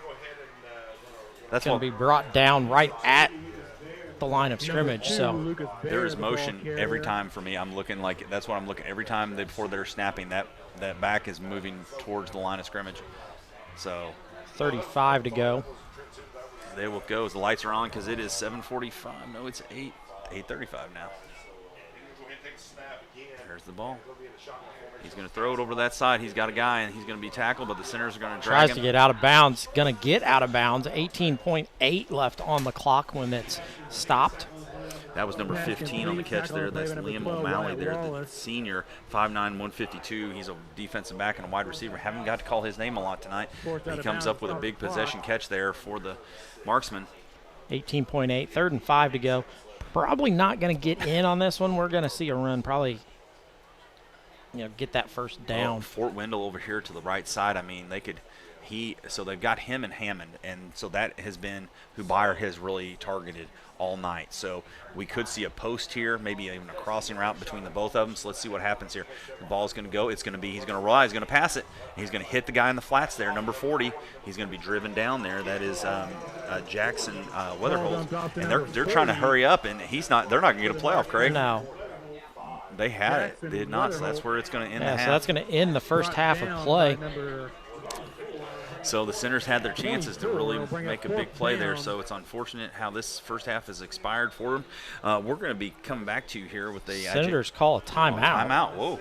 Going to see what that – maybe making them have to kick because they've struggled. So how much time is going to be put on? So let's see here. Yeah, we're going to see how much time is put up on the clock. We'll listen for it to come down from the top here. This is always funny. We don't have a radio up here. 5 seconds. 5, 0. 5.8. 5.8, we're going to say. Going to put 5.8 back on the clock. Did you have that on your bingo card tonight? I sure did. Finger reading of numbers being put to the press box. So We're putting 5.8 seconds back on the clock. On the clock, ready to go with that one on a timeout. We're going to stick with you here through the final timeout. Hey, that brings up 4th and 4. The marksman going to have to punt this one away. Yeah. Do you think they'll go the center's got one more timeout. You go for it and get the first down. And I think you grab it and you run backwards about 5 yards and see if somebody can run you down. Just don't do the Minnesota State Championship game from about 2011. Google it, folks. Google it. Is wild. Guy goes and sets the ball down. Oh, goodness. So there you go. Marksmen come out. I don't believe they sent their kicker out. No, they're going for it. Yet. They're going for it, man. They could very well. Yeah, 5.8. It's not going to stop. No, immediately. This is this little gamesmanship by the Senators. I kind of like it. Hopefully, it doesn't come back here as Morrow's back. He's kind of have him back there. You never know as they're going to snap it. He's going to go. He's going to roll to there. Center's got another timeout. They could usually get him, but he's going to get out wide. Yeah, he's going to get out wide. And he's going to go That's going to be the final play of the first half. Time's up. Going to be 21-7. Senators trail as we go into halftime. We've got a great halftime lined up for you with our sponsors, with our halftime sponsor, Jamie Sullivan of Raymond James Financial. So we're going to run to that, and then we will be back with scores from around the area and our more halftime shows. So we'll be back in just a moment.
Expertise, resources, commitment.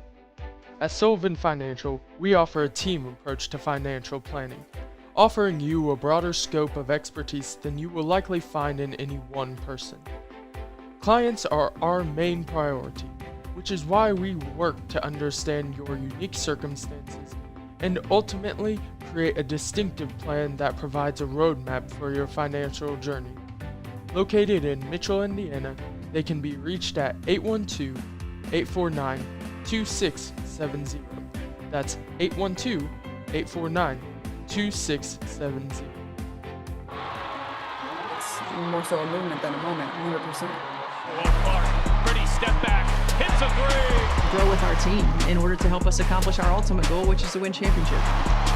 Boston with the block. Outlet pass. Oh, it's Mitchell.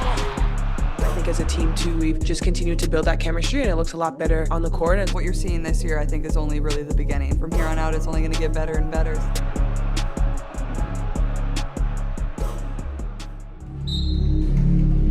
Some see a volleyball match. We see a student athlete learning how to be poised under pressure.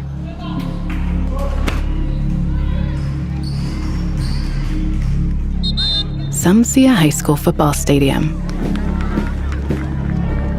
We see the one place where the whole community comes together. Proud to keep education in front of athletics since 1903.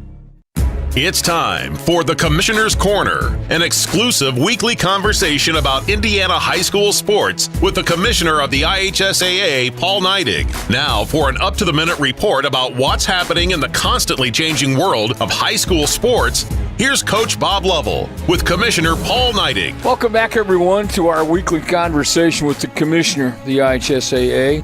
This week, we're honored to have Robert Falcons, Assistant Commissioner, the IHSAA. One of his primary responsibilities is to direct the football championships. And Robert, thanks for taking time. Congratulations to everybody on a great first week last Friday.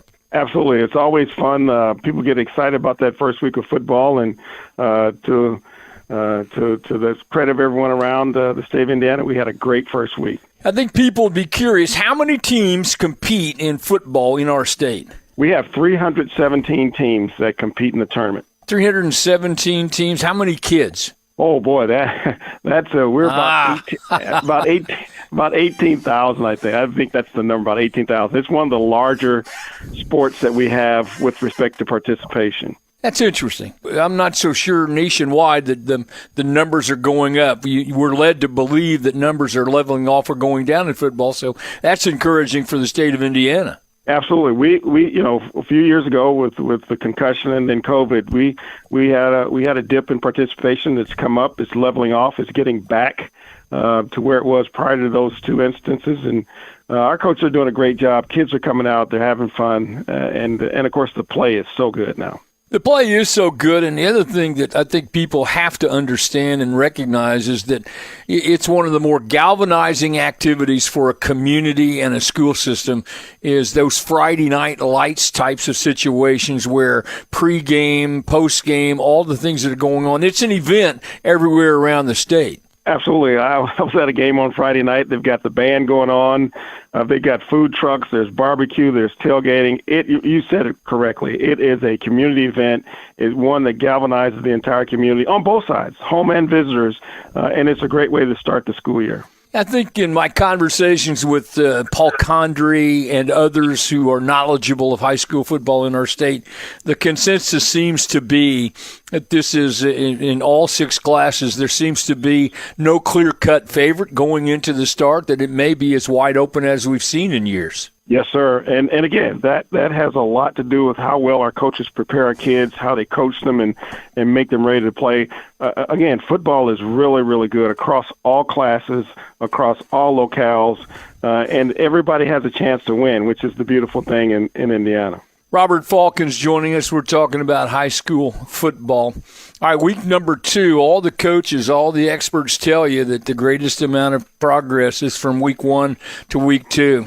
And why do we think that is? Well, because in that first week we see a lot of jitters. At the game that I went to on Friday, they had 17 kids starting out of 22 positions that had never played a down of varsity football. So that learning curve was going to be pretty steep in that game, and you could see it. But between week 1 and week 2, coaches go back and address those issues that they saw in game 1, perfect them, and then that result during week 2. It's phenomenal change, and that's if you're a coach, you're happy with it. If you're a fan, you're happy. If you're a player, you're really, really satisfied that you can apply what you've been taught and learned and make some plays in the right times. Week number 2, some great matchups across the state. I know you and the staff, your colleagues are out throughout the week. And we don't want to slight the other fall sports. It's a very busy time for everybody around the state in high school athletics. Absolutely, and Friday is normally the day that all everything else is put on hold for football, and it garners a lot of attention. You got the band. It is a huge. You said it before. It's a huge community event, and everyone wants to participate. We put on a good show. The band does a great job. The cheerleaders are phenomenal. It is like you said. It's a great experience, and certainly one that people certainly enjoy. Week number 2 of high school football coming up. Robert Falcons from the IHSAA. Robert, thank you so much. I appreciate the time. Be safe on the highways this weekend. Yes, sir. You do the same. We'll see you out.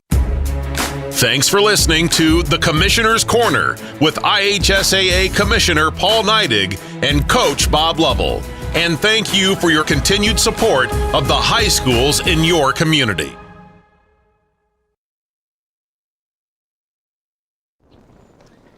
Whoa, bummer. Well, at least you get to see your insurance agent, right? Yeah, you're right. Sure, my car got struck by lightning, but my Indiana Farm Bureau insurance agent, Mike, is gonna help me figure it out. So awesome. Oh, here he is. Big Mike! Your Indiana Farm Bureau insurance agent helps guide you through the process, so you don't have to go it alone. Why are you here? Sports in general is just for anybody. Good work. First down. Seeing, girls flag football is pretty awesome. Now, there are 13 sanctioned states in high school girls flag, And then you add on that it's going to be an Olympic sport at the next Olympics, which is huge. I think it's a really exciting time to jump in and be at the forefront of this. 1, 2,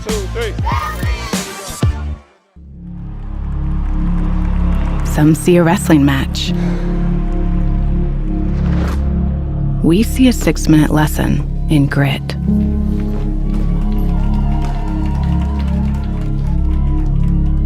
Some see a coach sending a runner home. We see a mentor guiding a student athlete into the future. Proud to keep education in front of athletics since 1903.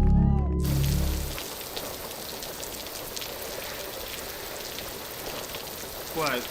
This means we get to talk to Denise. Your Indiana Farm Bureau insurance agent helps guide you through the process so you don't have to go it alone. Denise! Hey. Wow. We were just talking about you. That's so funny. Expertise, resources, commitment. At Sullivan Financial, we offer a team approach to financial planning, offering you a broader scope of expertise than you will likely find in any one person. Clients are our main priority, which is why we work to understand your unique circumstances and ultimately create a distinctive plan that provides a roadmap for your financial journey. Located in Mitchell, Indiana, they can be reached at 812-849-2670. That's 812-849-2670. Out here in Campbellsburg, Indiana, farming isn't just what we do, it's who we are. At Bat Family Farms, we're proud to be a multi-generational farm located just 5 miles from West Washington School. Rooted in tradition, hard work, and a love for the land, Leslie, Ryan, Corey, and their families run row crops, hay, and livestock operations that specialize in custom planting, baling, and livestock consulting. Our Bat family show pigs are raised with the same care and dedication, delivering quality genetics and proven champions to show families across the county. From the barn to the show ring, we believe in doing things the right way, with honesty, integrity, and pride in every animal we raise.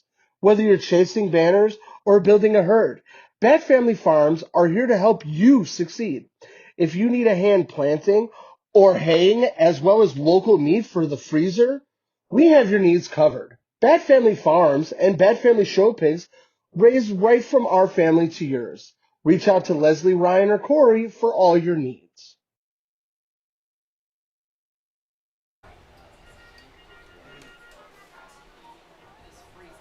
Back to action here at Art Sanders Field. We've got 4 minutes to go in the halftime, but we've got a ton of scores. We do. Brad's been pulling them in from all over, and some of these scores you're not going to believe. I mean, it's just kind of crazy. We are to that point, week 2, Craig. Usually we don't see this, but we do. I always try to thank you to everybody on Twitter that really posts. I think it's kind of a thing we look at, but here on the Salem Card Show scoreboard, coming back to you October 25th, Craig, at the Salem Armory. So, yep, we've got some here. Big ones as we go, so we're sharing with other media here in the thing, so I appreciate it. Holy Cross 41, Providence 21 right now, Paley 10-7 over Corden. So we had a 30-6 was the score that was reported to us from Springs Valley. On Max Preps it says 70. We don't know if that's official or not. We'll see. B&L 20, Bloomington North 22. Jeff 13-6 over Seymour, Scottsburg 12, North Harrison 0, and the Reds are tied at 4 with the Cardinals. Sorry, that one's thrown in there for that, but here we go. Some other ones. Some other conference scores. Crawford County up 40-20 on Brown County. Mila Mater playing well there, Craig, and the Forest Park Rangers 28, Perry Central 0. That is something that the Commodores are really struggling. They have 18 players.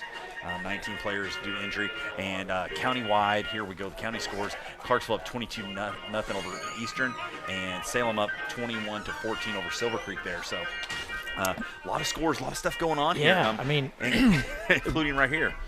you've got some of those scores, and Crawford, putting up 40 points. That's a first in a long time. I don't know that I can remember them ever putting up 40 points in the recent past. Yeah, I mean, probably since my 7th grade football coaching days there. Nothing against Crawford. I love Crawford. Hey. But there are some years that they haven't scored 40 points the whole year. That's true, and that's what we see.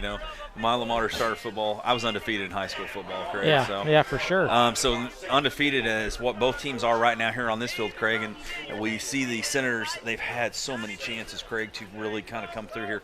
I think special teams was the outside of that bad snap. That's what really grinds my gears, that we had a bad snap there, kind of set us up in a bad spot there, where we had to struggle and come back. The Senators got a lot of chances there. We did not score there towards the end of the half.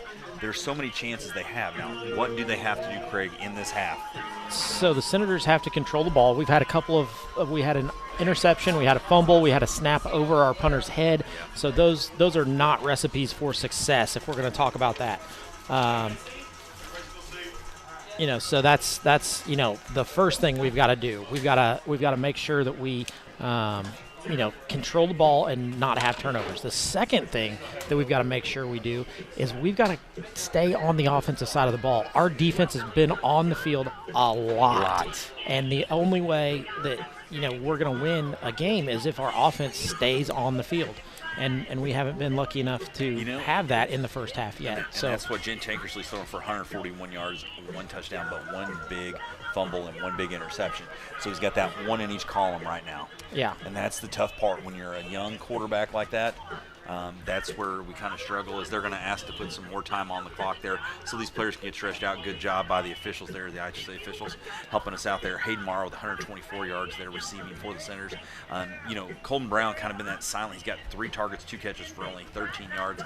And Isaiah Dennis, 3 targets for 2 catches and 6 yards. Rushing the ball has been abysmal for the Senators tonight, Craig. Yeah, they haven't been able to get anything going. So we're in the negatives. So yeah. We are negatives, if you count, because you count sacks. And you count the snap over the head. That's, Gavin has been hit hard there, so that's what got him. And that 2 quarterback system they're working there, they haven't been able to get down to the nitty gritty where they like to give it to him, where he's a big back and can run the ball. And Tell City has just truly pushed the ball a lot. Cash Bolt and Byer both with scores from 3 yards and from 1 yard. And then Brody Dixon picked off a ball, like you said, just put his hands up in the lane there, got it. Yeah, it was right in the lane where Gent was trying to throw it, and Gent did a great job of seeing the receiver. The receiver was open.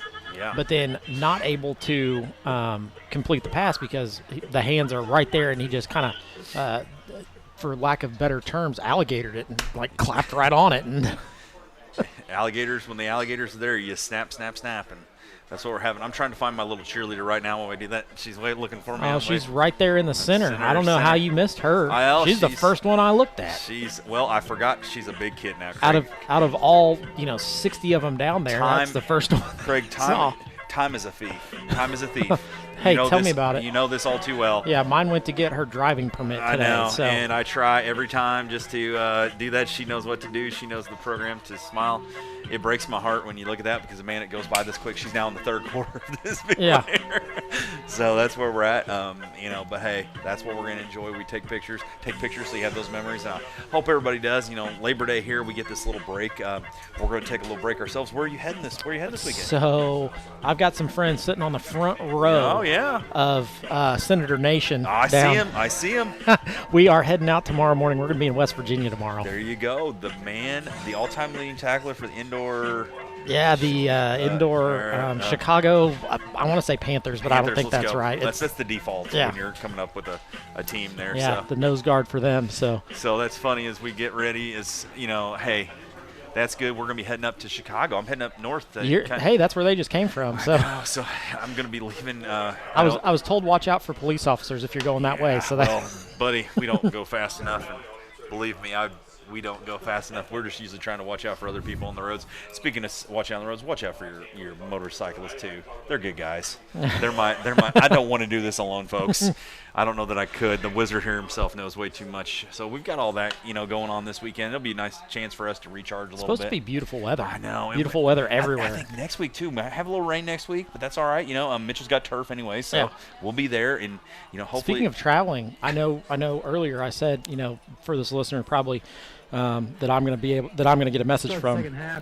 Jay is in Tennessee at the moment. So is it like everybody goes to Tennessee? Like I guess that's the thing. That's why we're not going to Tennessee. That's why we're going to West Virginia. Oh my goodness, good for you guys as you're going to go and do that. It's been kind of crazy as we got a lot here. Man, they've added time on. Get everybody going. Everybody's ready. Everybody's ready. Senators will receive here in a field is empty. Nobody's on it. There comes the Senators. They're ready. And Tell City sitting here. They're kind of looking for personnel. The officials are motioning out the marksmen. They have not broken the huddle yet. I wonder if they might try a little trickeration here right off the bat. I don't know. I mean, we're getting on 9 o'clock and we haven't even started the second half yet. We are not going to say anything about the pace of the play, Craig. Too late. I just did. You did. Daggone it. So Senators out to return this one. They've got 3 deep right at the 5-yard line. Gonna try to get a good return here. Senators have had a good return game so far. You've got Nash Washburn, Hayden Morrow, and Colton Brown all back to return this.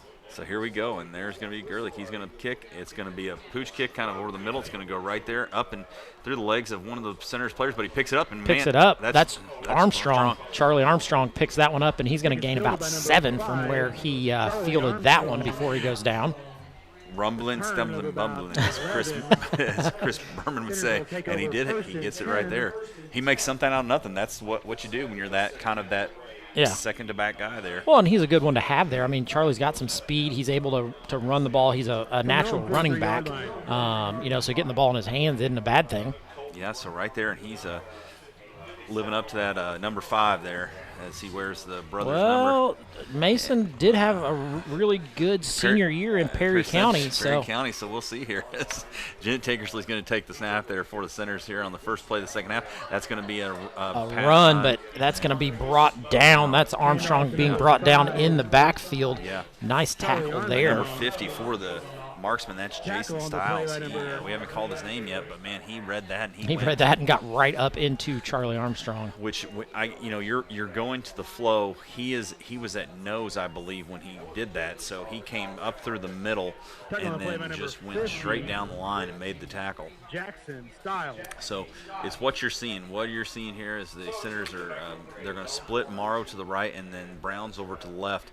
Colton Brown in a single coverage I like, but they're going to bring the house here. Going to air that one out. That's Tankersley going deep. Colton Brown goes up, gets a hand on it, but unable to bring it down. 24 going to knock that pass away. Lucas Cale? Yes, he did. C-A-I-L, Cale? Cale, he did, and that was one. I hate to say it, but Colton kind of had to make a defensive play so that it didn't become an interception. Yeah, for sure. He did, so that's what he did there. I like the call. But it's also putting you. We talk about our poor defense being. So we go with this play here. It'll be just under 11. So Senator defense did have some time to kind of reset, but man, they have just wore out this field. I mean, 3rd and 15. That's a long way to go. Trips here to the right for Tankersley. Here's the snap. He drops back. He's looking. He sees a pass. He's got it. He's got a man, but he drops it. Hits Colton Brown right in the hands, and then Colton drops it. Angry with himself, smacks his own hands. Yeah, drops the mouthpiece even as he goes there. That was a pass that I don't know it'd be a first down, but I will say it would make it much more manageable. If he catches it and gets to turn up field, it's right where you want to be. So nice throw there by Gent. Senator's going to drop back, punt this one away. Yep, so hopefully we can get a better snap here. Suvak there. It looks like Suvak is going to be snapping it. So he is going to be there, and that'll be Bishop Wilson. That'll be Hunt back there. He's got 3 protectors. So Marksman send 2 back to return this one. They smell blood. They get it, but it's going to get off, and there it goes. It's going to be a worm it's burn. Going to hit, roll. Going to be down at about the 25. Hey, 25 right there on the line. You couldn't. Yeah, we'll take that. So, unfortunately, the Senators offense doesn't get going, and that's what you were hoping when you deferred to the second half, Craig. Yeah, we flipped the field, though, so they're going to have to go a long way here to get a score. So they've went 46, 96. It's not good. I mean, not 86.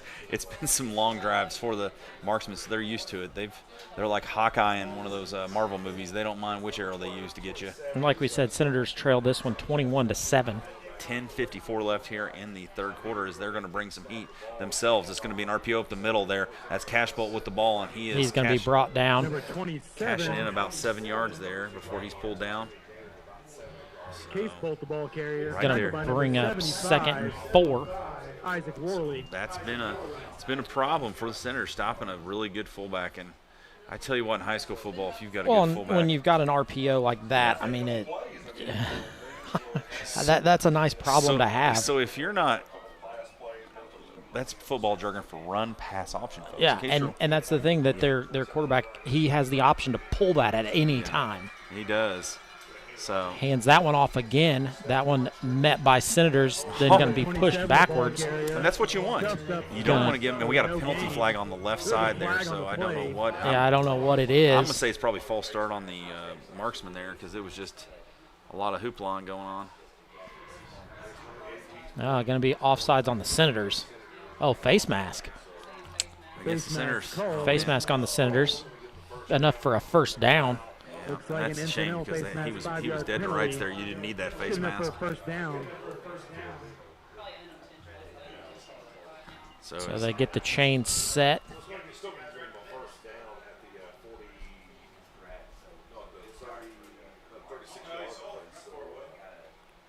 So here we go. That ball is going to be Yeah, there. Senators set once again in their base 4-4-3 defense. 21-7 marksman. That's going to be a fake up the middle. Worley doesn't wrap him up, and he's still moving, but then he extends it, but it gets dropped there.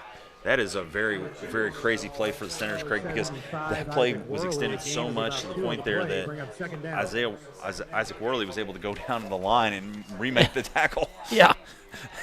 That's what, he didn't bite. And then he got down the line, which is what you want. 9:25 to go here. Still in the third. Still lots of time for the Senators. Senators just have to get some offense going. We haven't seen a whole lot in the game. Isaiah Webb and Gavin Clooney, they're making some big plays too, just kind of keeping that clogged up in the middle there to where there wasn't anything. So here's the snap. It's going to be an RPO up the middle. Byer's going to keep it. He's going to go to the outside. He's shaking and baking. He's going to get close to first down, but he's going to drop just shy about 2 yards there by Jack Armstrong, where he's going to be brought down. There were three there three Senators there that hit Byer to bring him down. But the fact is, you want to try to get him before he ever crosses the line of scrimmage, because by the time that he's made that move, he's gotten 3 yards up the field, and that's where that positive yardage you see over and over again. So we'll see here as the Senators don't want to jump off sides. I think this might be. They do have twins to the right here. There was. Yeah. I knew it was going to be a hard count. Yeah, everybody in the stands knew it was a hard count. Just the 11 guys on the field didn't. That's unfortunate. The Senator defensive line didn't know it was going to be a hard count. You know, sometimes, Craig, I know it's so hard when you're in the middle of it. It's so much easier for us 200 feet away from here, 300 feet away from that play.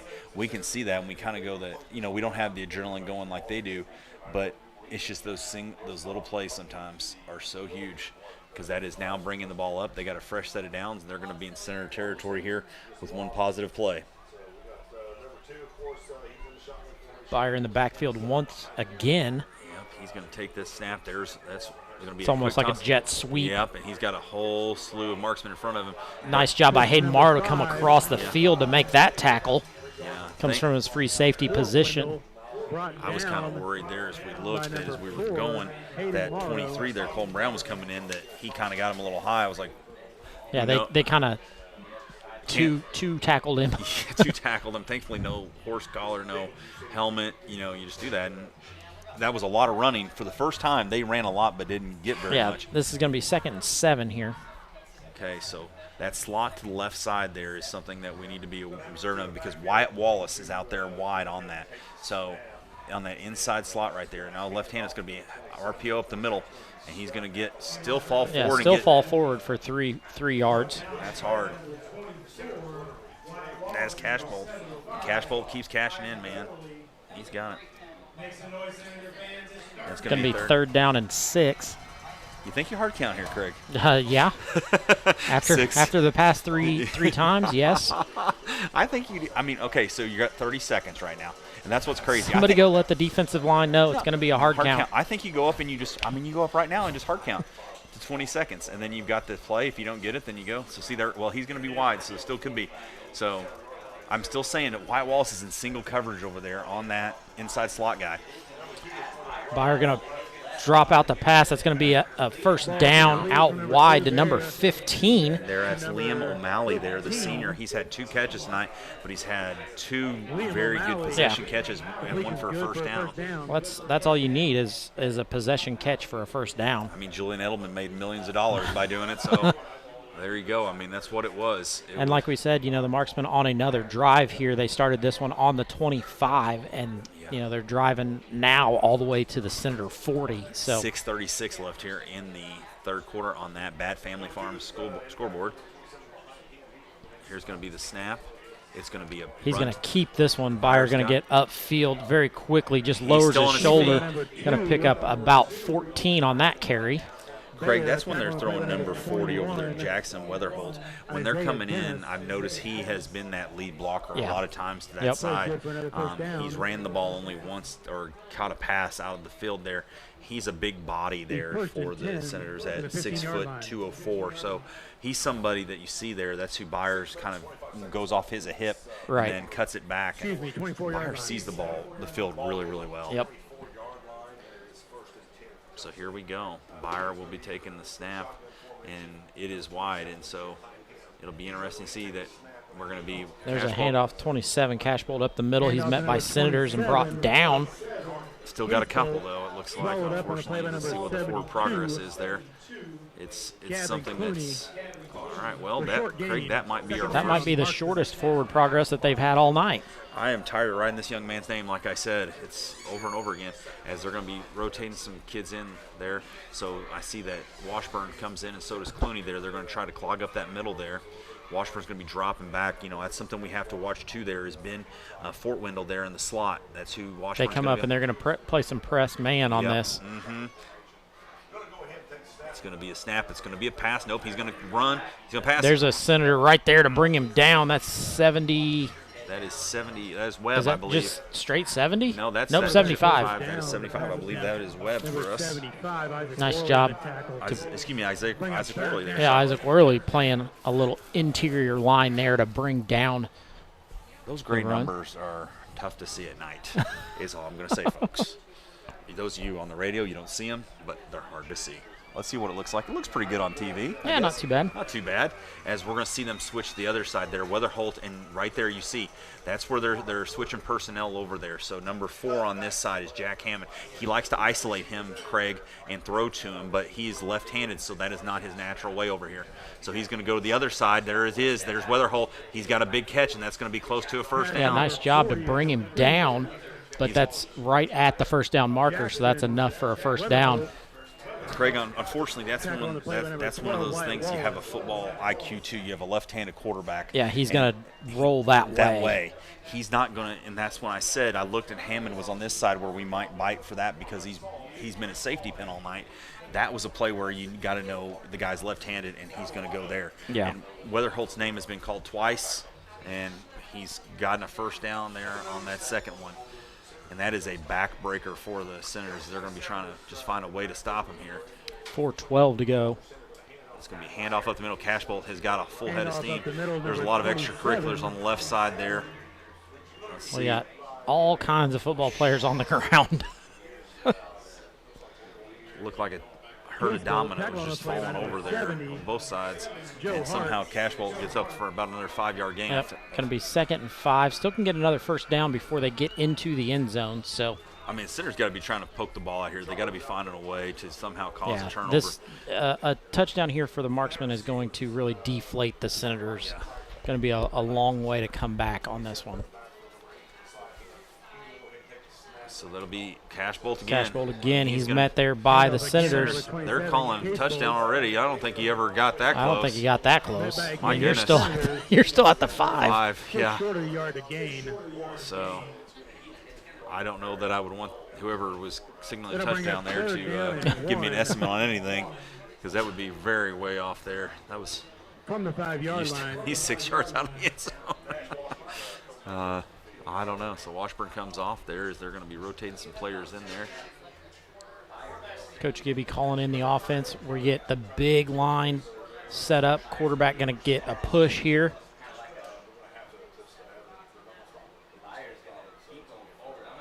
Yeah, I'm not sure where he actually got it from, but got all the way down to the 1, I believe. Yeah, he's close. We got all kinds of people on the bottom of that pile still not getting up. They're kind of stuck together, I guess. It is a first down, Craig, so that'll be first and about a football. Those of you at home get a very nice view of that. Looks right down the line. First and a yard is what we're going to call it. Thank you, Farmer Dan, for 2:28 to go here in the third quarter. First down and goal. We're going to see the exact same play, and they're going to push that one. I don't know that they got in, but they're pretty close. The ball comes out at the end, but that didn't matter. Yeah. I kind of hope it mattered. Hopefully. Yeah. Nope, I don't see a touchdown signal from the sideline, so I think we're going to see second down and a length of a ball. Length of a football. Did not get over. Yeah, those of you at home have a really nice view of that from our sideline cam. Do you hard count now? I don't know that a hard count here helps you. You go hard count and then just snap it, and just see if anybody bites and goes. Throw somebody off. You never know. It's here as they go. Student body is every single player for the marksman right there as that ball's going to go up the middle. I don't think he got in. I don't think he got in. I don't think he got in. Well, he did. Yep, He squeaked in. going to be a touchdown there for the marksman. Oh, man.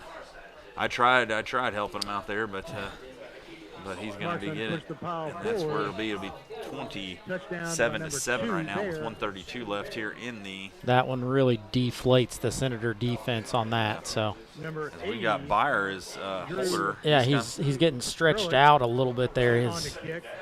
Coming from the hole number 2 there.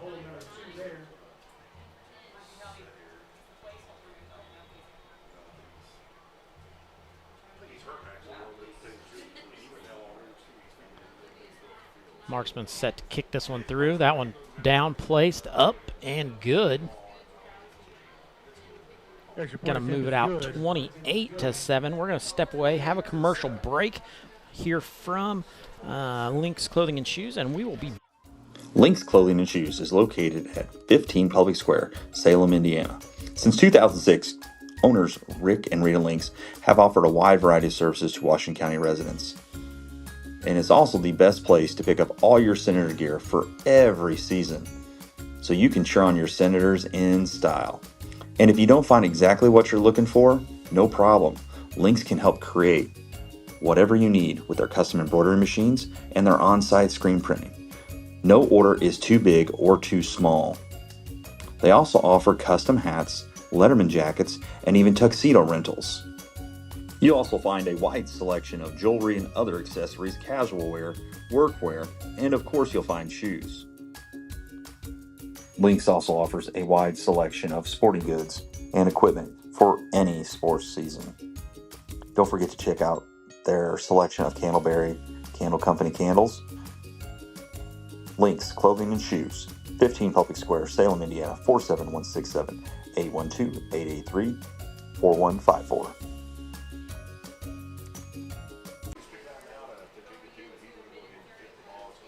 Back to live action as the ball is kicked away. That's a short kick. Ball on the ground. Tell City going to recover that one. Going to be Tell City ball. Hits off of the Senator player. I'm not sure which one that caromed off of before. What's that, Craig? I don't know that it was going to go 10 yards. I don't know that it was. Somebody came up about like at the eyeball there of Center Sam where I saw him hit it, and that's where then the Centers never recover. And just like that, it's going to be marksman ball. And sometimes the ball bounces the wrong way for you. And that's been the way the 1:31 to go here in the third. Senators trail 28-7.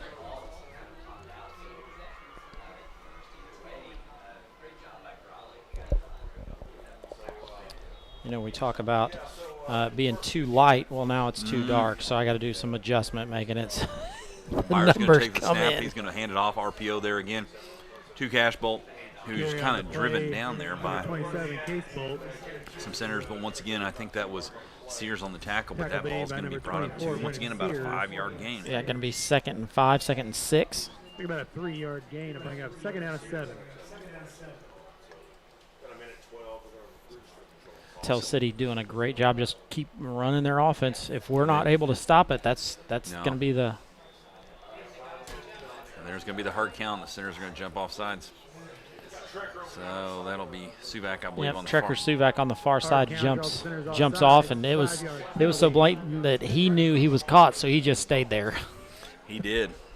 Sometimes you do that. You know you're got. You just do that. So here we go. Centers are giving the marksman a very short 2nd down attempt here as they're rotating some guys in, trying to find somebody on defense that can kind of push this team forward.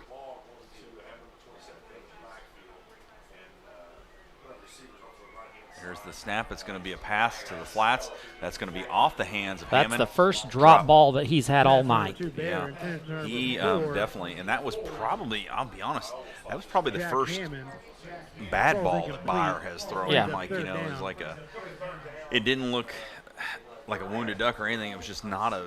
It was not as crisp as what all the rest of them had been. But you know why? He's left-handed. Nah. And he's thrown across his body. Thrown across his body to this side of the field. There we go. We don't think about that, do we, Craig? Nope. That didn't even register to me, but now it does. I once created myself on a video game and made myself left-handed. Not a good choice because I'm right-handed thinker. So here we go. This ball snap goes up the middle there. And Byer keeps that one. Breaks the first tackle, gets out wide. He had me fooled, and he's going. Crosses up Isaiah Dennis out on the far side, who's able to recover and trip him up, bring him down at the 10. I didn't know why Cashbolt was back here going down so easily. It's because he didn't have the ball. I guess it didn't go down at the 10, went down at the 19 where he stepped out of bounds. And that's the first big gain they've had, Craig, on the rushing attack all night there. And that is a burner for the Senators. They're getting tired. They're getting. Well, the defense have been out on the field for. Yeah. I mean, we played 3 quarters of a game, and they've been out there for 2 of the 3 quarters. Mm-hmm. So the time of possession, I'm sure, favors the marksman a ton. So Byer under center now. He's looking for anything up the middle. And that's Hands off to the fullback through the hole. That's the first time we've seen a fullback really carry there, almost like a dive. Able to get, what, about 6 on that? 6, yeah, it looks like 6, 7 maybe. Actually, I'm going to spot him 7. 6, 7. Yeah, 6.7 yards there on that carry. That's going to be the final play of the 3rd quarter. So we're going to step aside for a commercial break from Bat Family Farms, and we'll. Out here in Campbellsburg, Indiana, farming isn't just what we do, it's who we are. At Bat Family Farms, we're proud to be a multi-generational farm located just 5 miles from West Washington School. Rooted in tradition, hard work, and a love for the land, Leslie, Ryan, Corey, and their families run row crops, hay, and livestock operations that specialize in custom planting, baling, and livestock consulting. Our Bat family show pigs are raised with the same care and dedication, delivering quality genetics and proven champions to show families across the county. From the barn to the show ring, we believe in doing things the right way, with honesty, integrity, and pride in every animal we raise. Whether you're chasing banners or building a herd, Bat Family Farms are here to help you succeed. If you need a hand planting or haying, as well as local meat for the freezer, we have your needs covered. Bat Family Farms and Bat Family Show Pigs raised right from our family to yours. Reach out to Leslie, Ryan, or Corey for all your needs.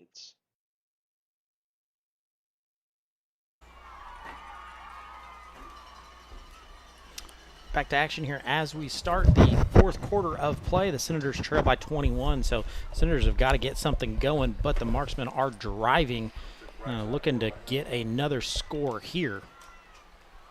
And that would, of course, just pile on what they've had, Craig. They just have kind of at will not on huge plays, but nickel and dime, or I guess chip bit by bit, they've done it. Yeah. Oh, we got a lot of motion there. I can't believe that's going to be, yeah. Yeah, that's definitely a touchdown, but going to be a false start. Okay. Colton Brown didn't move over there. Well, the right tackle, the right guard were moving. There was. I was wondering. I was like, hang on. If Colton's not even running on that one, something's got to be up. Colton may get beat, but not beat that bad. Knock off 5 yards for the penalty. So that was 2nd and 8. I've been wanting that called all night, so it's about time. But we had some double shift there, and the shift didn't work for them. So the marksmen are going to be kind of resetting themselves. Who's the JV got Monday? Do we know? I don't know that they've got a game Monday because of the holiday. Holiday. Yeah, so that's kind of a tough one. There's Byers under center there. He's going to take the snap. He's going to be dropping back. He's going to be making a pass. Same play again. They're going to run the same play, throw it out there. And Colton Brown goes up, tries to get a hand on it, but not able to. Yep, he breaks it up there, and that's where you see his number 1 there, who is not even on our roster. We have a 0 listed as Owen James. So I did not know 0 was a number with the Yeah, I didn't know you could have a 0. I bet it's a typo. I bet that is a 1. Owen James, the senior, it looks like there. I would be willing to bet that's who you're trying to target there. Probably a senior. Give him a shot there. And so here we go again. So yeah, set up again. Same formation. This has been the same formation that they've run all third quarter. So that one hands off, cut out wide. 2 Senators there, nothing going. Hand off to number 8. Finally brought down. Bishop Wilson met by going to be 4th down. We may see a field goal attempt. Yeah. Here's trivia. When was the last time a field goal attempt was attempted on Art Sanders Field? Was it the regional game of 20? Lining up the kick will be number 44. 19, no. Hey, you could say any game because I don't know. It's been a long time. I know. Well, I was going to I know. Coming out of the hole, number 18. I don't know. I'll figure it out for you, Coach Klein. I'll figure it out for you. Number 44 comes in to kick this one. That is Jake Noble, junior, 5'10", 222, 422. He's got right there. Is going to be up. Kicks it. That one's going to be short. So the Senators will get it from right there, right? That's how that works. From where he kicks it. Will take over 1st and 10. Yeah. How's that work? I think it's from where the ball was snapped. I think. On the 17-yard line. Now that's kind of crazy because you almost wish Hayden Marr was back there and caught that and housed it. So it'll be a touchback. No, it'll be a touchback because he kicked it into the end zone. There you go. So there's some trivia for you. I do know that Punky Fouch has the longest field goal in school history, but that was at North Davies and a regional. There's always floating around here somewhere like a bit, like all the records, which is very good. There is Hunt's going to be in shotgun there as he takes the snap. He's going to hand it off. Nope, he's going to keep it himself. He's going to go to the outside. And he's going to be brought down there. Brought down. And the ball comes out. And it's going to be a fumble. And they're going to say he's down on the ground. Ball comes loose like the official call is caused by the ground. They say there's number 55 for the marksman there. Gage Tyndall was trying to get off with a freebie there, but 2nd and 9 yards to gain. So here we go. It's going to be 2nd and 10. We've got an official timeout here. They're working something on official timeout. Working something. There's our player. Okay, so let's see what we got there. Set the play clock to 20. Or sorry, the play clock to 25. Isaiah Dennis off to the right-hand side of this.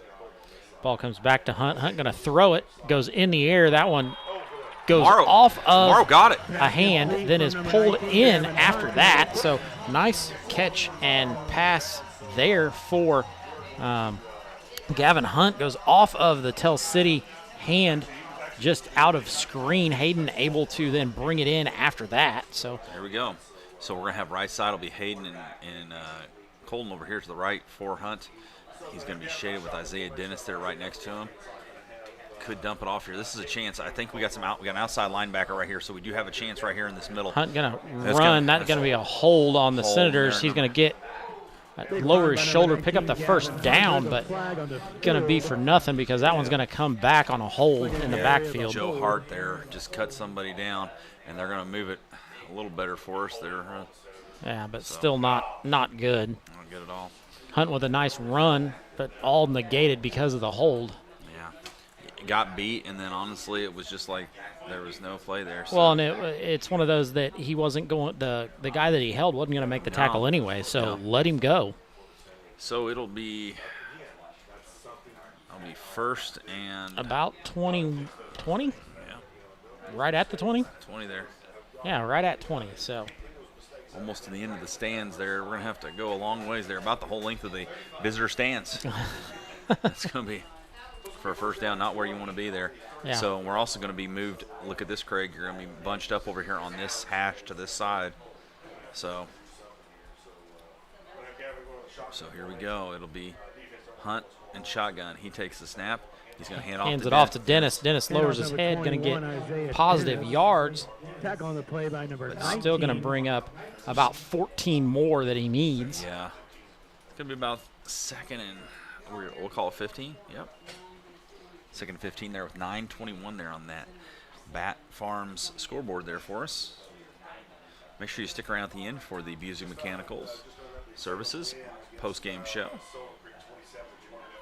Here's the snap to Hunt. He's going to fake it to Morrow. He's going to throw it deep.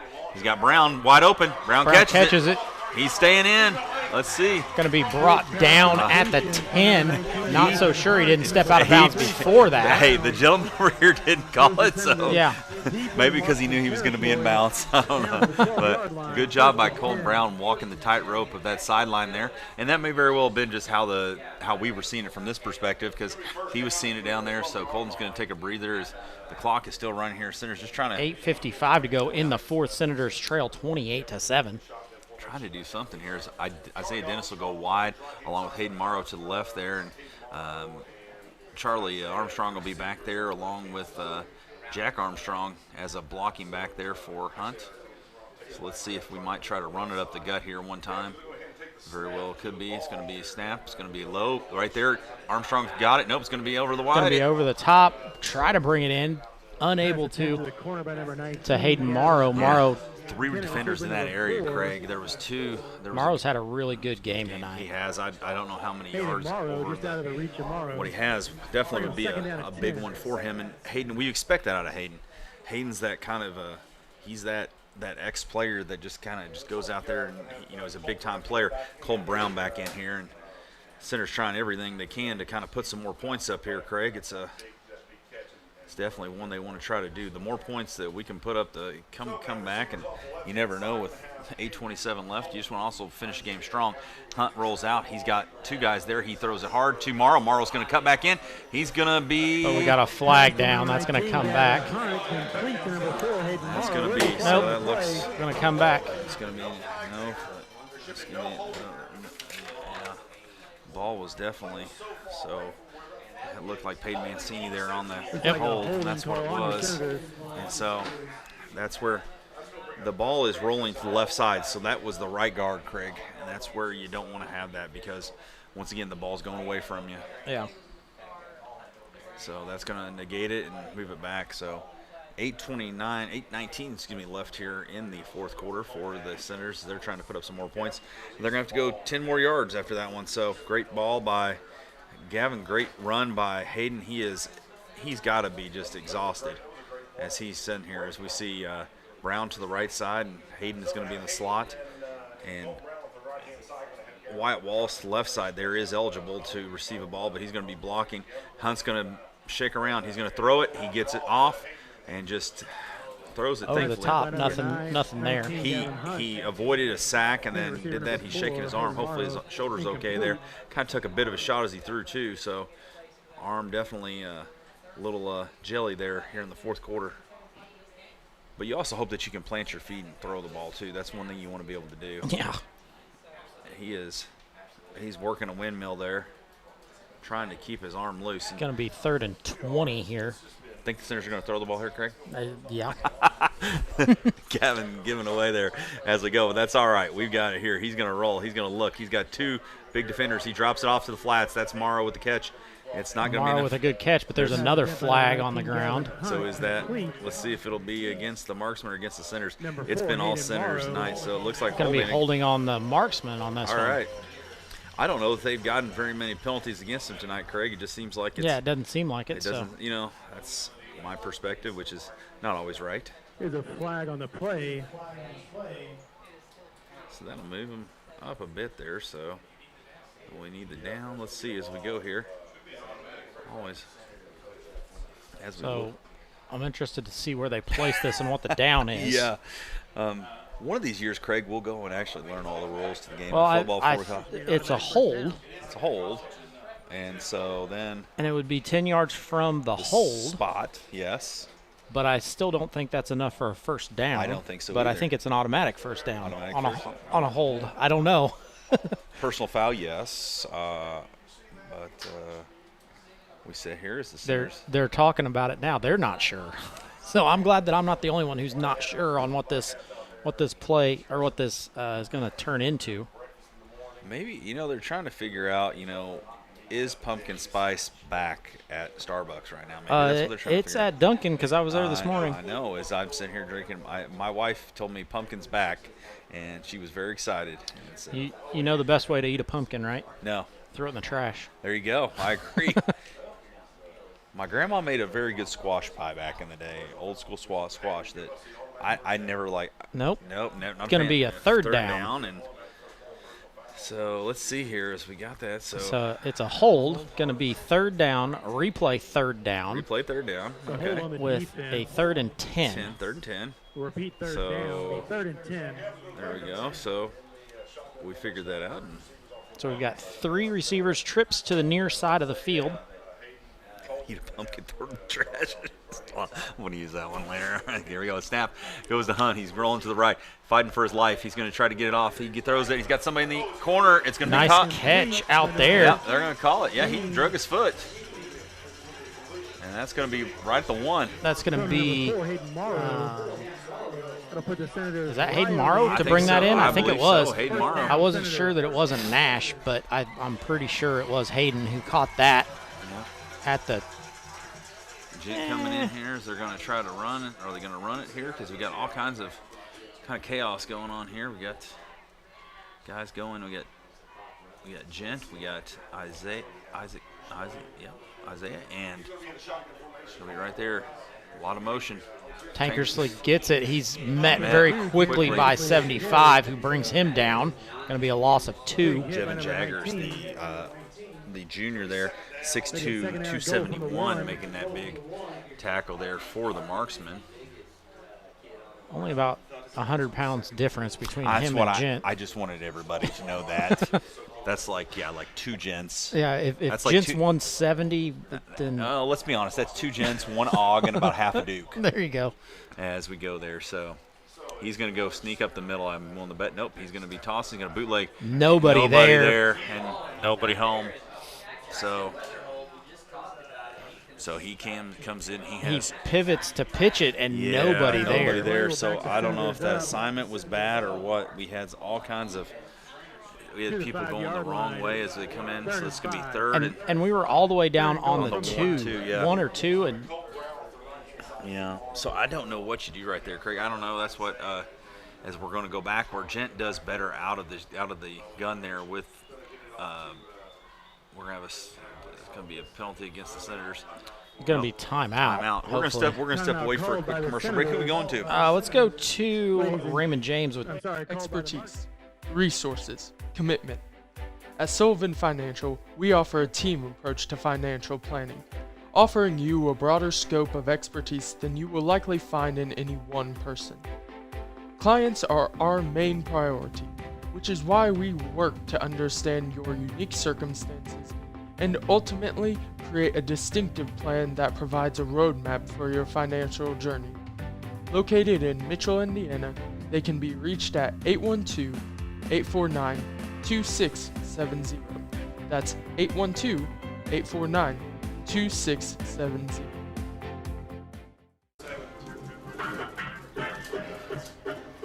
Back to action here, fourth quarter of play. 6:11 left to go in the fourth. Senators looking at a 3rd and 6, trying to get in the end zone for their second score of the night. They do trail 28-7. Trying to get, like I said, that second score of the night. Tankersley was in, believe is still going to be in. Yeah, I think we were talking off mic there. Gavin Hunt's arm might have took some shots, and he was just, I think, drained. Well, he's over there talking to Ken Chapman, the trainer for the Senators. We mentioned him way too much tonight as we go. He's going now. The bootleg's there. The bootleg's there. Charlie's going to get caught, but then pushed back. I still think he's going to be about 2 yards short. Bring up 4th down. So from the 3-yard line. That's what with this play. I don't know how you don't send Hayden Morrow in motion or something. Oh, with a jet sweep or something. And you put it in your best player's hand, Craig. Yeah. And hope that he gets it up there for you. That's what in my as you see him right there.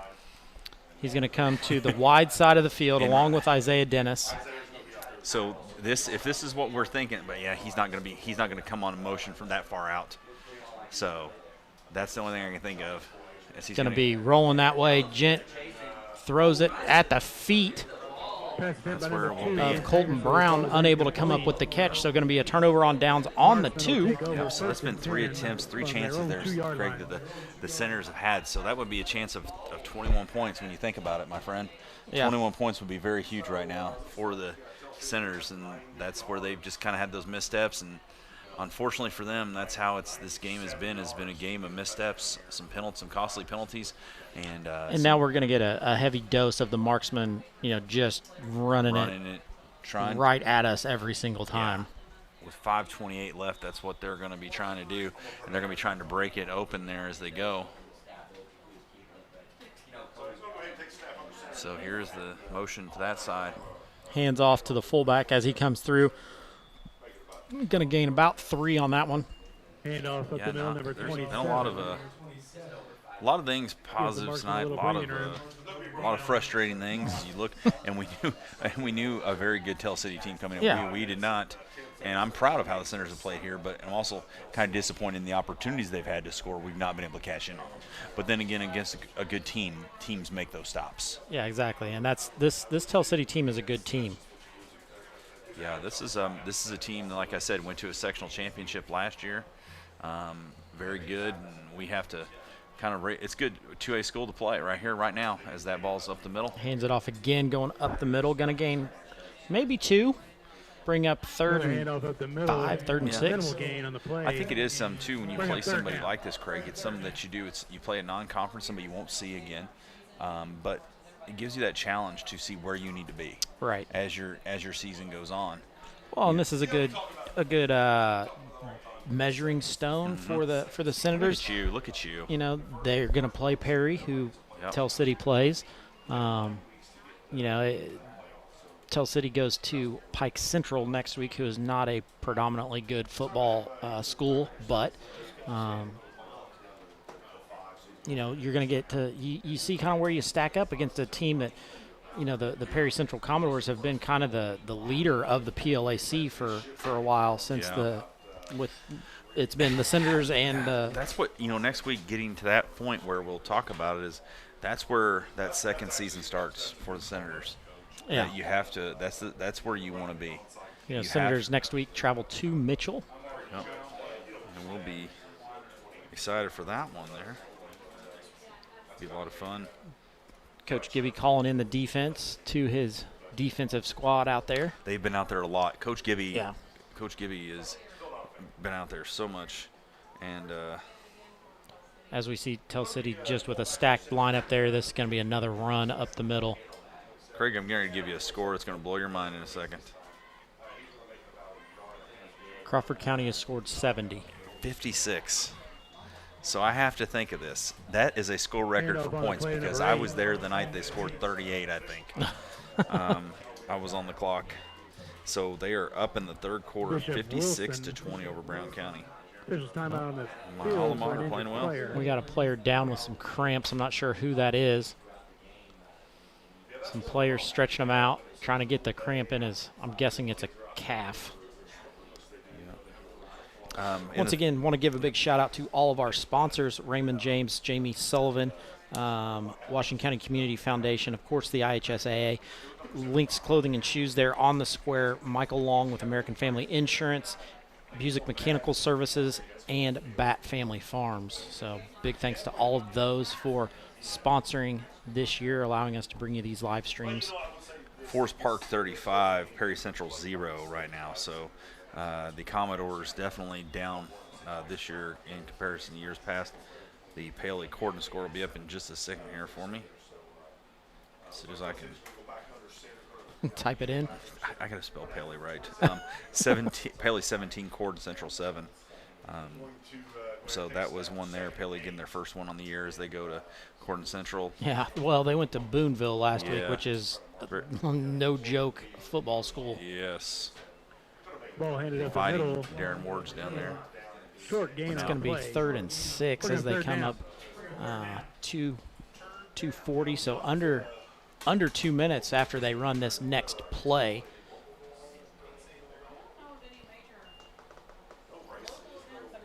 Called in from the side from Coach Gibby with his defensive squad still out there. He's got some different guys in on the line and in playing linebacker.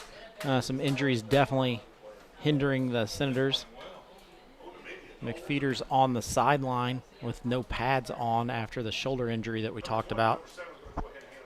Having going to be handed off out wide, number 5, going to be brought down. Going to have all kinds of Senators in on that one. We've got 4 Hayden Morrow and number 12 coming. That's Wyatt Wallace. All the way across. Wyatt Wallace, I can't get used to him seeing him in 12. I know. We talked again. Brownstown Central 70, Charlestown 25. Wow. So that's a big score there.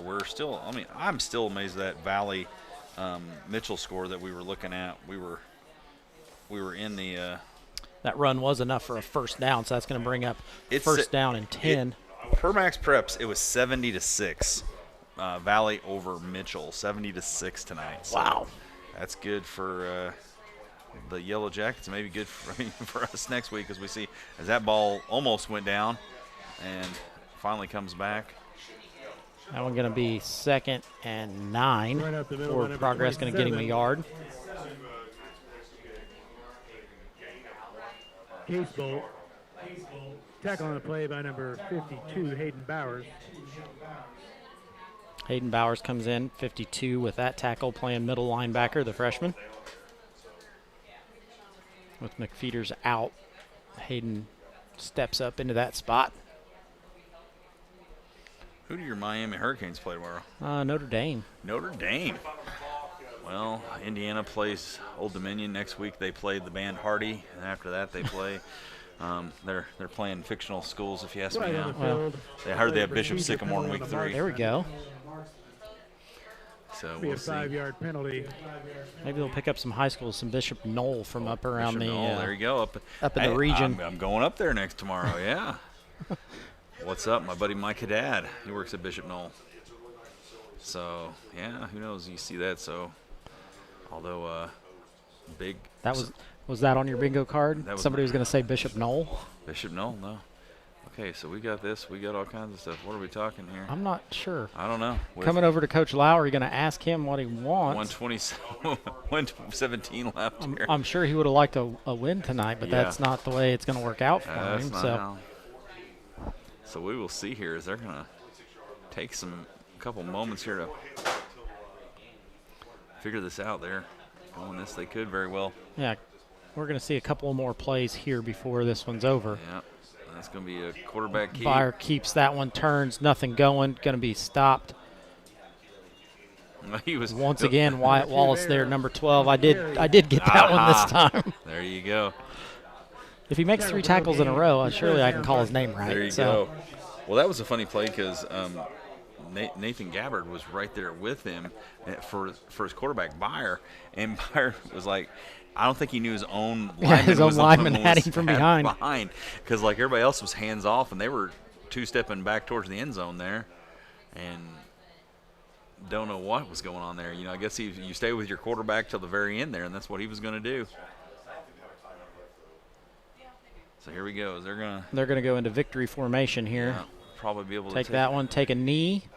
And that's what it'll be. So the Senators are going to be moving to 1-1 on the year here. Yeah, Craig. 1-1 on the year. Senators going to jump into our Busick Mechanical Services post-game show here right away. Yeah. Senators going to drop to 1-1 on the year. Next week we're going to be at Mitchell. It's going to be a short week because of the holiday weekend for sure. Like we said, Tell City going to go to Pike Central and play there. Senators just didn't have enough tonight for the Marksmen. Going to drop this one 28-7. Yeah, the hot and colds we talk about, with the Busick Mechanical Services post-game show here. For all your needs, make sure you go talk to Mike. He's a good guy. Like I said, he's done a lot of work in my house. But definitely the heat, was less tonight. The heat that I really saw was on special teams for the Senators. That was where we're looking at there. They got some explosive playmakers that made some really big plays there. I think we see the cold was definitely the turnovers and not taking care of the ball over and over again. That's a tough problem to have, and so that's where you kind of get yourself into a good Tell City team that's going to play well this year. And Tell City had been down for a couple of years. Coach has them kind of turned around and going in the right direction. Going to start off 2-0 for the first time in the past 10 years, I believe. So that's a good start for them. And a good battle for us playing, like I said. Yeah, it battle tests us, let us know, right where we are and, things we need to work on. That's what you want for the year, especially with a non-conference team, like Tell City, just to see kind of where you fall. So, lots of stuff as we go on. We're getting stats coming down to you right now. Stats coming down. They're hot off the press here. So just make sure on this Busick Mechanical post-game show here. And once again, they didn't really change theirs. We looked at Tankersley with 143 yards, passing on 9 and 19 tips, 1-1-1, touchdown, fumble, and INT. Colton Brown, 7 targets, 3 catches for 51. Hayden Morrow, 13 targets, Craig, 7 catches, 159 to touchdown. Isaiah Dennis, 3, 2, and 6 there yards. And Charlie Armstrong 1, 2, and 2. The running game was not worth mentioning on air there. So unfortunately, there as we look as the scoreboard is messing up on us there. It's gone all over the place for us tonight. But it is 28-7 here on the Busick Mechanical post-game show here for Craig Eggers and Brad Mills. Just want to thank everybody for listening here, and we hope you'll join us next week when we're at Mitchell, and we'll be on live stream. Or I don't know. I talked to Athletic Director Russell, trying to find out what the game plan was for that, and he said he would let me know. So not 100% sure what we're doing. We'll broadcast and make sure we get you out there because you have that. So yeah, we'll be there radio for sure. So safe travels to you if you're going to West Virginia or Dyer, Indiana, or sunny shores of somewhere if you're going to go there, or Tennessee. Have a good one. Thank you for letting us come to your homes here and on your radios and just listen to you. So